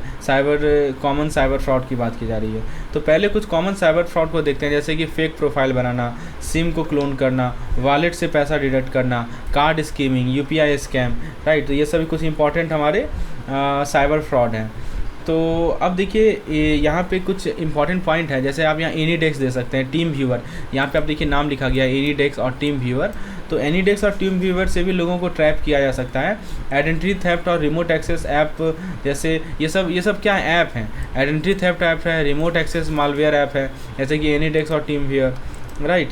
तो ये भी लोगों को, इससे भी लोगों को ट्रैप किया जाता है. अब देखिए साइबर क्राइम पोस्ट डिमोनेटाइजेशन के बाद और भी बढ़ गया है, लिखा है ना increase digital fraud post demonetisation. और क्योंकि लोगों की पर्सनल इन्फॉर्मेशन वनरेबल है और क्रिमिनल ग्रीड और फ्रीबीज के चक्कर में यूज़र को फंसा लेते हैं। देखिए फ्रीबीज देने के चक्कर में यूज़र को फंसा लेते हैं, ग्रीड के चक्कर में यूज़र को फंसा लेते हैं। फिर दोस्तों साइबर सिक्योरिटी थ्रेट भी अलग अलग लेवल का होता है, राइट। जैसे कि आप यहाँ देख सकते हैं DDoS अटैक। तो DDoS अटैक जो सिस्टम को ओवरलोड कर देते हैं, लिखा है ना। उसके बाद आप देख सकते हैं MITM अटैक। और सोशल इंजीनियरिंग क्या होता है कि यूज़र को ट्रिक कर देता है कि इन्फॉर्मेशन रिवील करने में। MITM अटैक क्या होता है? MITM अटैक जिसमें हैकर कम्युनिकेशन को इंटरसेप्ट कर लेता है। फिर उसके बाद मालवेयर और स्पाईवेयर है, ठीक है। तो कुछ डेंजरस टेक्निक है जैसे स्पूफिंग, फिशिंग, राइट। यहाँ देख सकते हैं स्पूफिंग फिशिंग, जिसमें लोगों को गलत लिंक पर क्लिक करवा के उनकी इन्फॉर्मेशन चुराई जाती है। यहाँ लिखा है ना network data interception, deceptive message for data theft. RAM scraping क्या होता है कि POS malware capture sensitive data. ये सब आपको पता होना चाहिए कि मालवेयर क्या है, स्पाईवेयर क्या है। मालवेयर के बारे में देखिए क्या लिखा गया है, monitor device send data to attacker, मतलब डिवाइस को ही मॉनिटर करने लगता है और फिर वो डेटा अटैकर को भेज देता है। और फिर रैम स्क्रैपिंग में दे सकते हैं कि POS मालवेयर कैप्चर सेंसिटिव, यानी पॉइंट ऑफ सेल मालवेयर की बात हो रही है। और स्नाइपिंग और स्टूपिंग आप जानते ही हैं, ठीक है। आप डिसेप्टिव मैसेज भेजते हैं डेटा थेफ्ट के लिए। उसके अलावा जो हमारा और कुछ डेंजरस टेक्निक है जैसे कि स्पूफिंग फिशिंग, जिसमें लोगों को गलत लिंक पर क्लिक करवाया जाता है। और मोबाइल से भी रिस्क होता है, जो हमेशा ऑटो लॉक और पिन यूज़ करते हैं, ठीक है। तो मोबाइल से होता है IMEI नंबर। यहाँ पे एक चीज़ और देखिए आप लिखा जा रहा है IMEI नंबर सेव रखें और डिवाइस खो जाए तो रिपोर्ट जरूर करें।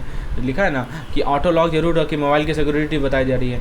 एनी डेस्क में रिस्क होता है रिमोट अनऑथराइज एक्सेस का। जूस जैकिंग, यानी कि आप चार्जिंग पोर्ट के माध्यम से मालवेयर डालना, देख रहे हैं चार्जिंग पोर्ट के माध्यम से ही मेलवेयर आता है, उसको जूस जैकिंग कहते हैं। 0 डे, आप मान लीजिए कि कुछ अनडिटेक्टेड सॉफ्टवेयर फ्लॉ है, उसको 0 डे कहा जाता है। फार्मिंग, आप फेक साइट पे रिडायरेक्ट हो रहे हैं, उसको फार्मिंग कहा जाता है। स्मिशिंग फिशिंग, यानी SMS और कॉल से आप फिशिंग कर रहे हैं, इसे स्मिशिंग कहा जाता है। स्पीयर फिशिंग, यानी ऑर्गेनाइजेशन को टारगेट कर रहे हैं या टॉप मैनेजमेंट को टारगेट कर रहे हैं। अब हम लोग बात करते हैं mobile security, online safety and false fraud reporting के बारे में। सबसे पहले मोबाइल सिक्योरिटी के लिए कुछ बेसिक टिप्स हैं। हमेशा स्ट्रॉन्ग पासवर्ड या बायोमेट्रिक लॉक यूज़ करें और SMS पिन जरूर सेट करें, स्पेशली अगर आप एनी डेस्क जैसे रिमोट एक्सेस ऐप यूज़ कर रहे हैं तो, राइट। तो ये बहुत इंपॉर्टेंट है। यदि आप उसके बाद दोस्तों जो नेक्स्ट पार्ट है वो है कि वेबसाइट पर भी सिक्योर ब्राउजिंग का ध्यान रखें। HTTPS चेक करें, साइट्स को वेरीफाई करें और कभी भी सस्पिशियस लिंक पर क्लिक मत करें। फिर अपडेटेड रहें, सिक्योरिटी के लिए अपना ऑपरेटिंग सिस्टम अपडेट रखें और स्ट्रॉन्ग पासवर्ड सेट करें। प्राइवेसी भी बहुत इंपॉर्टेंट है, मतलब कि अपनी पब्लिक इन्फो लिमिट रखें और अगर कोई अनऑथराइज ट्रांजैक्शन दिखे तो तुरंत रिपोर्ट करें। फ्रॉड रिपोर्टिंग की बात करें तो अगर आप फ्रॉड रिपोर्टिंग के प्रोसेस पर आते हैं तो अगर फ्रॉड हो जाए तो बैंक को RBI को 7 दिन के अंदर रिपोर्ट करना पड़ता है। लिखा है ना bank report fraud to RBI within 7 days. और मंथली रिपोर्ट भी सबमिट करने होते हैं अगर फ्रॉड जो है 50 लाख के ज़्यादा हो तो, ठीक है। देखिए FMR summation to CFMC SSM by month and 50 lakh से ऊपर के लिए आपको मंथली रिपोर्ट भी सबमिट करना पड़ेगा।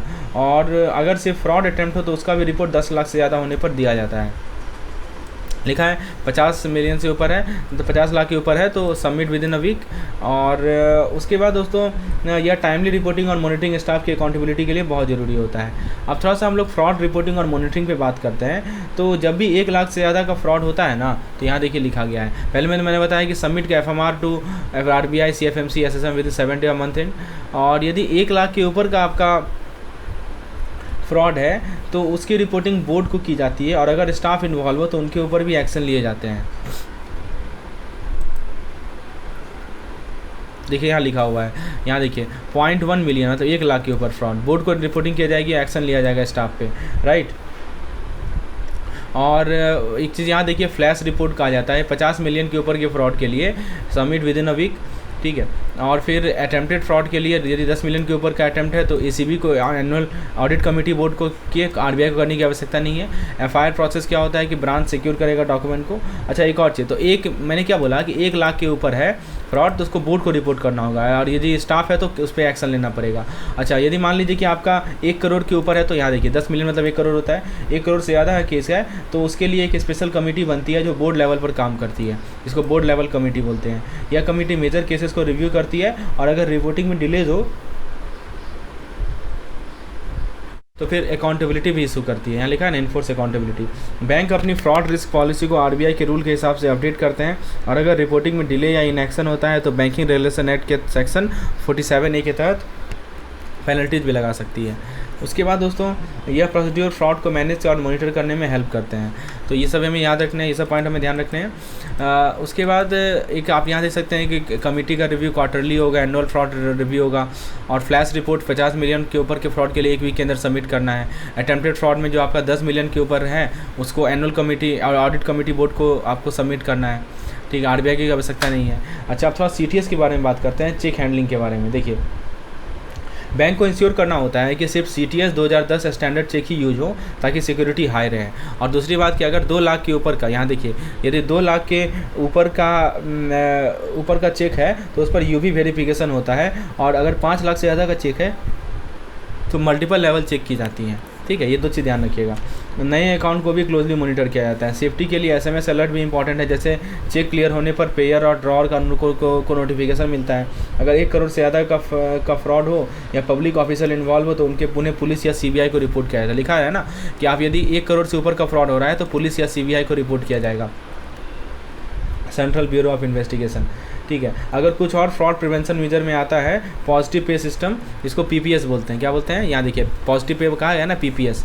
तो ये 50,000 के ऊपर के चेक होते हैं, उनके लिए कस्टमर को बैंक को पहले ही चेक की डिटेल देनी होती है, राइट, जिसको पीपीएस बोलते हैं। फिर दोस्तों फॉर्जरी या चेक फ्रॉड के केस की बात करें तो फॉर्जरी या चेक फ्रॉड के केस में अलग अलग रिपोर्टिंग प्रोटोकॉल है। जैसे पेइंग बैंक को फॉर्ड चेक का रिपोर्ट करना होता है, और अगर इंटर ब्रांच फ्रॉड हो तो हेड ऑफिस, आरबीआई और पुलिस तक नोटिफाई किया जाता है। यानी जो पेइंग बैंक है वो फ्रॉड चेक का रिपोर्ट तुरंत देगा, और इन 2 ब्रांचों के बीच में फ्रॉड हो तो आप क्या करेंगे, ब्रांच रिपोर्ट को फेक चेक फ्रॉड को हेड ऑफिस, आरबीआई और पुलिस तक पहुंचाएंगे। ठीक है, और उसके बाद कलेक्शन फ्रॉड हो तो कलेक्टिंग बैंक रिपोर्ट करेगा फ्रॉडलेंट कलेक्शन को आरबीआई को, और लॉ इन्फोर्समेंट करवाएगा। ये सब पॉइंट हमें ध्यान रखने हैं। Positive pay system, SMS alert, cheque verification. फिर एक आता है लोन फ्रॉड डिटेक्शन और रेड फ्लैग अकाउंट, जिसको हम लोग बोलते हैं आरएफए, रेड फ्लैग अकाउंट को। तो पहले समझते हैं कि आरएफए होता क्या है। जब किसी लोन अकाउंट में फ्रॉड के साइन दिखते हैं तो हम अर्ली वार्निंग सिग्नल या ईडब्ल्यूएस से डिटेक्ट करते हैं। तो मान लीजिए कि कोई लोन अकाउंट है, ठीक है, और उसमें हमको फ्रॉड के साइन दिख रहे हैं, तो फ्रॉड के साइन वहाँ विजिबल हैं लोन अकाउंट में, तो हम ईडब्ल्यूएस का यूज़ करते हैं। ईडब्ल्यूएस क्या होता है? अर्ली वार्निंग सिग्नल से डिटेक्ट करते हैं, तो उस अकाउंट को रेड फ्लैग अकाउंट यानी आरएफए मार्क कर दिया जाता है। अब ईडब्ल्यूएस मॉनिटरिंग का क्या प्रोसेस है वो जरा देखिए। ठीक है, तो बैंक को हमेशा ईडब्ल्यूएस का ध्यान रखना होता है। अगर किसी अकाउंट में 50 करोड़ से ज़्यादा का एक्सपोजर है और ईडब्ल्यूएस डिटेक्ट हो जाए, देखा ना 500 मिलियन मतलब 50 करोड़ होता है, 50 करोड़ का एक्सपोजर से ज़्यादा है और ईडब्ल्यूएस, और वहाँ पे आपका ईडब्ल्यूएस डिटेक्ट हो जाए तो उस अकाउंट को आरबीआई क्या करता है, फ्रॉड मार्क करके सीआरआईएलसी पर रिपोर्ट करता है। ये ध्यान रखिएगा। उसके बाद दोस्तों अगर लोन फ्रॉड 50 करोड़ से कम का है, 50 करोड़ से ज़्यादा का है तो सीआरआईएलसी को रिपोर्ट किया जाएगा आरएफए मार्क करके, और यदि 50 करोड़ से कम का लोन है, लोन फ्रॉड है, तो बैंक अपने प्रैक्टिस के हिसाब से मॉनिटरिंग कर सकते हैं और आइडेंटिफाइड फ्रॉड को आरबीआई और सीएफएमसी को रिपोर्ट कर सकते हैं। लिखा गया है इसके लिए लोन ऑफिसर को स्पेशली ट्रेन किया जाता है ताकि वो ईडब्ल्यूएस को पहचान कर टाइमली रिपोर्ट कर सके। यही कह रहा है यहाँ पे। अब देखिए, हर महीने फाइनेंशियल मॉनिटरिंग ग्रुप या एफएमजी एक आरएफए रिपोर्ट प्रिपेयर करता है। इसको एफएमजी का फुल फॉर्म होता है फाइनेंशियल मॉनिटरिंग ग्रुप। तो एक आरएफए रिपोर्ट सीएमडी या सीईओ को सबमिट करती है ताकि टाइमली एक्शन ले सकें। तो ये था कुछ लोन फ्रॉड डिटेक्शन और आरएफए रिपोर्टिंग के लिए स्टेप्स। ठीक है, याद रखिएगा 50 करोड़ के ऊपर और 50 करोड़ के नीचे हमारा अलग अलग केसेस होते हैं। उसके बाद हम थोड़ा ईडब्ल्यूएस सिग्नल के बारे में बात करते हैं अगले स्लाइड में। तो सबसे पहले देखिए, जो हमारे फाइनेंशियल इरेगुलरिटीज़ होते हैं ना, तो उनको देखते हैं। अगर हाई वैल्यू चेक बाउंस हो रहा है, स्टैट्यूटरी ड्यू अनपेड है या पेमेंट डिले में है तो यह रेड फ्लैग हो सकता है। क्या क्या बोला मैंने? High value cheque bounce, statutory due unpaid है और डिलेड पेमेंट हो रहा है, तो ये सब हमारे रेड फ्लैग अकाउंट के चांसेस हो सकते हैं। ऑपरेशनल रेड फ्लैग में कुछ साइन है, जैसे कि स्टॉक या इंश्योरेंस डॉक्यूमेंट को सबमिट नहीं करना, प्रोजेक्ट में बार बार चेंजेस लाना, ओल्ड फॉरेन बिंग लाना, ये इंडिकेटर बता सकते हैं कि कुछ गड़बड़ तो हो सकती है। फिर दोस्तों फंड का मिसयूज, तो फंड मिसयूज भी एक मेजर वार्निंग है, जैसे लोन फंड का मिसयूज या इंस्पेक्शन में डिले, डॉक्यूमेंटेशन और कोलेट्रल इशू भी होते हैं, जिसमें कोलेट्रल का टाइटल डिस्प्यूट में हो या मल्टीपल लैंडर इन्वॉल्व हो सकते हैं। देखिए ना, कोलेट्रल का टाइटल डिस्प्यूट में हो, मल्टीपल लैंडर हो, ये सब के सब डॉक्यूमेंटेशन इशूज़ होते हैं। सस्पिशियस ट्रांजेक्शन में अलर्ट करते हैं। अगर लोन रिपेमेंट दूसरे बैंक से हो रहा है, फंड किसी रिलेटेड फर्म में इन्वेस्ट हो रही है या ओवरड्यू बिल का ट्रेंड है, तो ये सब फ्रॉड के सिग्नल हैं। लिखा गया है ना, loan repayment from other bank, फिर fund invested in related firm. फिर हम बात करते हैं स्टॉक ऑडिट और रिपोर्ट की पॉइंट्स, इसके रिलेटेड पॉइंट को समझिए। स्टॉक ऑडिट रिपोर्ट के कुछ की पॉइंट देखते हैं। लायबिलिटी जो एनुअल रिपोर्ट में नहीं दिखती लेकिन आरओसी में डिस्क्लोज है, देखिए यहाँ लिखा जा रहा है लायबिलिटीज मतलब कि जो हमारे एनुअल रिपोर्ट में नहीं दिखती है लेकिन आरओसी में डिस्क्लोज होता है। फिर आरटीजीएस, उसके बाद क्या कर रहा है कि फ्रिक्वेंट लोन रिक्वेस्ट, ठीक है, ये केसेस होता है। रूटिंग की बात करें तो आरटीजीएस के बड़े पेमेंट या हैवी कैश विड्रॉल इन लोन अकाउंट, राइट। फिर उसके बाद इन्वेंट्री और रिसेबल का टर्नओवर के साथ मैच ना करना, यहाँ देखिए लिखा जा रहा है कि जो हमारा इन्वेंट्री है, जो रिसेबल है, वो टर्नओवर से मैच नहीं कर रहा है।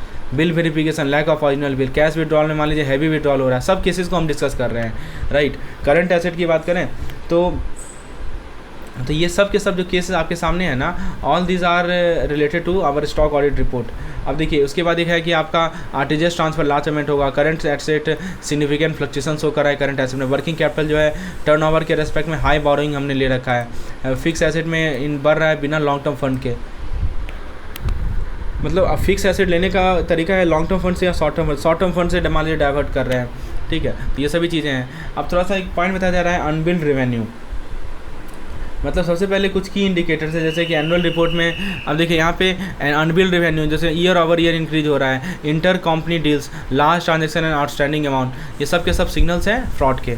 अब देखिए एक है हमारा एनुअल रिपोर्ट डिस्क्रिपेंसी बताया जा रहा है कि कुछ की इंडिकेटर्स हैं बैंक में की विजिलेंस फंक्शन और रेड फ्लैग के बारे में आइए बात करते हैं। तो देखिए जैसे एनुअल रिपोर्ट में मटेरियल डिस्क्रिपेंसी या डिस्क्लोजर पुअर हो, टैक्स रिलेटेड रेड हो, प्रमोटर का स्टेक कम हो या मैनेजमेंट में फ्रिक्वेंट चेंजेस हो, ये सब के सब material inconsistency, poor disclosure, tax rate, promoter director stake. अगर 5 करोड़ से ज़्यादा का एक्सपोजर है तो बैंक लीगल ऑडिट और क्वार्टरली रिव्यू भी करता है ताकि रिस्क का टाइमली असेसमेंट हो सके। लिखा है ना, legal audit for exposure 5 crore plus quarterly review. अब बात करते हैं विजिलेंस के टाइप पे। देखिए 3 मेन टाइप होते हैं विजिलेंस के, एक होता है प्रिवेंटिव, डिटेक्टिव और punitive. Preventive vigilance system fraud और मिसकंडक्ट को रोकने के लिए डिज़ाइन किया गया है। डिटेक्टिव वाला जो है वो विजिलेंस कंप्लेंट और ऑडिट के थ्रू फ्रॉड डिटेक्ट करता है, ठीक है। और तीसरा है हमारा प्यूनिटिव, तो प्यूनिटिव विजिलेंस में ऑफेंडर को पेनलाइज किया जाता है। फिर से रिपीट कर रहा हूँ, प्रिवेंटिव में सिस्टम फ्रॉड और मिसकंडक्ट को रोकने के लिए डिज़ाइन किया गया है। डिटेक्टिव विजिलेंस कंप्लेन और ऑडिट के थ्रू फ्रॉड डिटेक्शन करता है। और प्यूनिटिव विजिलेंस में जो ऑफेंडर है उसको पेनलाइज करता है। आरबीआई के जो सेंट्रल विजिलेंस सेल हैं यानी सीबीसी जिसको बोलते हैं, सेंट्रल विजिलेंस सेल, और सीबीआई के साथ काम करता है ताकि ट्रांसपेरेंसी और अकाउंटेबिलिटी इंश्योर हो। तो प्रिवेंटिव, डिटेक्टिव, प्यूनिटिव आपको याद रहेगा ना। प्यूनिटिव के बारे में बता सकते हैं क्या होता है? तो प्यूनिटिव विजिलेंस में ऑफेंडर को पेनलाइज किया जाता है, लिखा गया है पेनलाइज। और डिटेक्टिव में क्या होता है कि विजिलेंस कंपनी और ऑडिट के थ्रू फ्रॉड डिटेक्ट करता है। फिर हम बात करें इसके प्रिवेंटिव विजिलेंस में कुछ की मेजर्स होते हैं, जैसे आप यहाँ देख सकते हैं, जैसे कि रेगुलर ऑडिट, रिस्क एरिया को आइडेंटिफाई करना, सरप्राइज इंस्पेक्शन और जॉब रोटेशन, ये सब के सब हमारे प्रिवेंटिव ऑडिट के पार्ट हैं, प्रिवेंटिव विजिलेंस के पार्ट हैं। मतलब रोकना है ना, ऐसा सिचुएशन होने से होना, रोकना। और इलेक्ट्रॉनिक विजिलेंस जो है इसके अंदर फिशिंग और फ्रॉड के अगेंस्ट प्रोटेक्शन के लिए 2 factor authentication, strong password policy और एम्प्लॉय अवेयरनेस प्रोग्राम बहुत इंपॉर्टेंट है। थोड़ा सा हम फिशिंग की बात करते हैं। तो तो फिशिंग में क्या होता है कि social engineering via fake mail, मैंने बताया था डेटा चुराने के लिए फेक मेल भेजे जाते हैं फिशिंग के अंदर। अब एक होता है पार्टिसिपेटिव विजिलेंस में एम्प्लॉय एक्टिवली पार्टिसिपेट करते हैं ताकि इंटरनल कंट्रोल और करप्शन के अगेंस्ट विजिलेंस स्ट्रॉन्ग हो। और यह सीबीसी के स्टैंडर्ड्स को फॉलो करता है जो कि 1964 में इस्टेब्लिश हुई थी और 1998 में स्टैटरी एसेट में और स्टैटरी स्टेटस मिला था। चलिए ये सभी पॉइंट्स हमें ध्यान रखने हैं। अब हम लोग अगली स्लाइड की ओर बढ़ते हैं और हम लोग डिस्कस करेंगे सीवीओ के रोल के बारे में। तो सीवीओ के रोल को समझते हैं। सीवीओ पब्लिक सेक्टर बैंक में स्केल 5 और ऊपर के ऑफिसर के केसेस में विजिलेंस मैनेज करते हैं, ठीक है। स्केल 5 ऑफिसर होते हैं और ये ऑटोनोमस हैं और डायरेक्टली सीनियर एग्जीक्यूटिव को रिपोर्ट करते हैं ताकि इम्पार्शियल इन्वेस्टिगेशन हो। देखिए विजिलेंस केस में क्या होता है कि कुछ कॉमन टाइप में bribery, illegal gain, disproportionate asset, forgery और नेग्लिजेंस जैसी एक्टिविटी आती है। अगर यह केसेस कंप्लेन करप्शन रिलेटेड हो तो जो मिसकंडक्ट के बेसिस पर उठाए जाते हैं।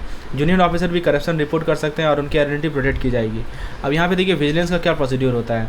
तो पब्लिक नोटिस लगाई जाती है जो ब्राइवरी और करप्शन डिस्करेज करता है। कंप्लेंट को ट्रैक करने के लिए एक रजिस्टर मेंटेन करना होता है जिसमें कंप्लेंट का स्टेटस अपडेट होता है, जैसे नो एक्शन, वेरीफाइड, फॉरवर्डेड या इन्वेस्टिगेटेड।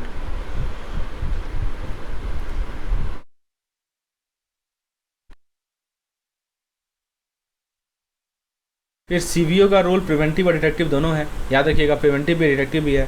प्रिवेंटिव में बैंक सिस्टम को एग्जामिन किया जाता है ताकि करप्शन रिस्क आइडेंटिफाई हो सके, और डिटेक्टिव रोल में सीवीओ सर्वेलेंस, कंप्लेंट मैनेजमेंट और इन्वेस्टिगेशन हैंडल करता है। इन्वेस्टिगेशन और रिपोर्टिंग हैंडल करने के लिए यहाँ पे देखिए बताया जा रहा है कि रिपोर्टिंग प्रोसेस में प्रिलिमिनरी इंक्वायरी काफ़ी इंपॉर्टेंट है और प्रॉम्प्टली की जाती है। अब देखिए एक हमारा डिसिप्लिनरी अथॉरिटी होता है, इसको डीए बोलते हैं। तो डीए को डिसीजन में हेल्प करती है। अगर 2 ऑडिट या 4 साल में कुछ प्रूव नहीं होता है तो एक्शन ड्रॉप हो जाता है, राइट। अब थोड़ा सा हम लोग डीए की बात कर लेते हैं, डिसिप्लिनरी अथॉरिटी की बात कर लेते हैं। सबसे पहले डिसिप्लिनरी अथॉरिटी का रूल समझते हैं। डीए डिसीजन लेता है बेस्ड ऑन प्रोपोंडरेंस ऑफ प्रोबेबिलिटी, यहाँ देखिए लिखा जा रहा है डीए डिसीजन लेता है प्रोपोंडरेंस ऑफ प्रोबेबिलिटी, मतलब अगर ज़्यादा चांसेस हैं कि मिसकंडक्ट हुआ है तो एक्शन लिया जाता है। ये एब्सोल्यूट प्रूफ पे नहीं बल्कि प्रोबेबिलिटी पर डिपेंड करती है, इसीलिए नाम ही रखा गया है। इन्वेस्टिगेशन रिपोर्ट को कॉम्प्रिहेंसिव होना चाहिए, लिखा है ना, कॉम्प्रिहेंसिव रिपोर्ट होना चाहिए। और जो डीए है यानी डिसिप्लिनरी अथॉरिटी है, ठीक है, ताकि डीए को प्रॉपर डिसीजन लेने में मदद मिल सके। और अगर किसी मिसकंडक्ट के डिटेक्शन को 2 ऑडिट या 4 ईयर के अंदर नहीं हो पाता, मान लीजिए कि कोई मिसकंडक्ट है, मिसकंडक्ट का डिटेक्शन जो है 2 ऑडिट या 4 ईयर के अंदर नहीं हो पाता तो उस केस पे एक्शन नहीं लिया जाता। वही क्या जा रहा है, टाइम लिमिट फॉर एक्शन, तो कोई एक्शन नहीं लिया जाएगा यदि अनडिटेक्टेड रहे 2 ऑडिट में या 4 साल में। फिर विजिलेंस डिपार्टमेंट डीए को सपोर्ट करता है इन्वेस्टिगेशन और पेनल्टी रिकमेंडेशन में। एक्यूज को अपना साइड रखने की राइट मिलती है, मतलब वो एविडेंस को कंटेस्ट कर सकता है। दूसरी बात है पेनल्टीज़ भी अलग अलग होते हैं, जैसे यहाँ देख सकते हैं यदि मेजर है तो अगर मेजर मिसकंडक्ट हो तो पे कट, डिमोशन, फोर्स रिटायरमेंट या डिसमिसल हो सकता है। और माइनर पेनल्टी जैसे वार्निंग या लेसर एक्शन भी लिया जा सकता है।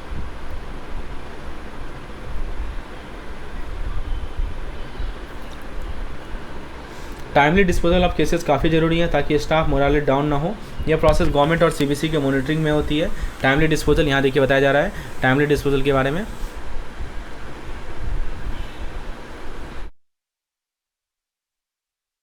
ये देखिए उसके बाद दोस्तों टाइमली डिस्पोजल के बाद अब प्राइवेट और फॉरेन बैंक में विजिलेंस गाइडलाइन को समझते हैं। आरबीआई गाइडलाइन के मुताबिक प्राइवेट और फॉरेन बैंक को एंटी करप्शन मेजर इंप्लीमेंट करने पड़ते हैं। अब एक होता है सीआईबी क्या होता है, चीफ ऑफ इंटरनल विजिलेंस, इसको सीआईबी बोलते हैं।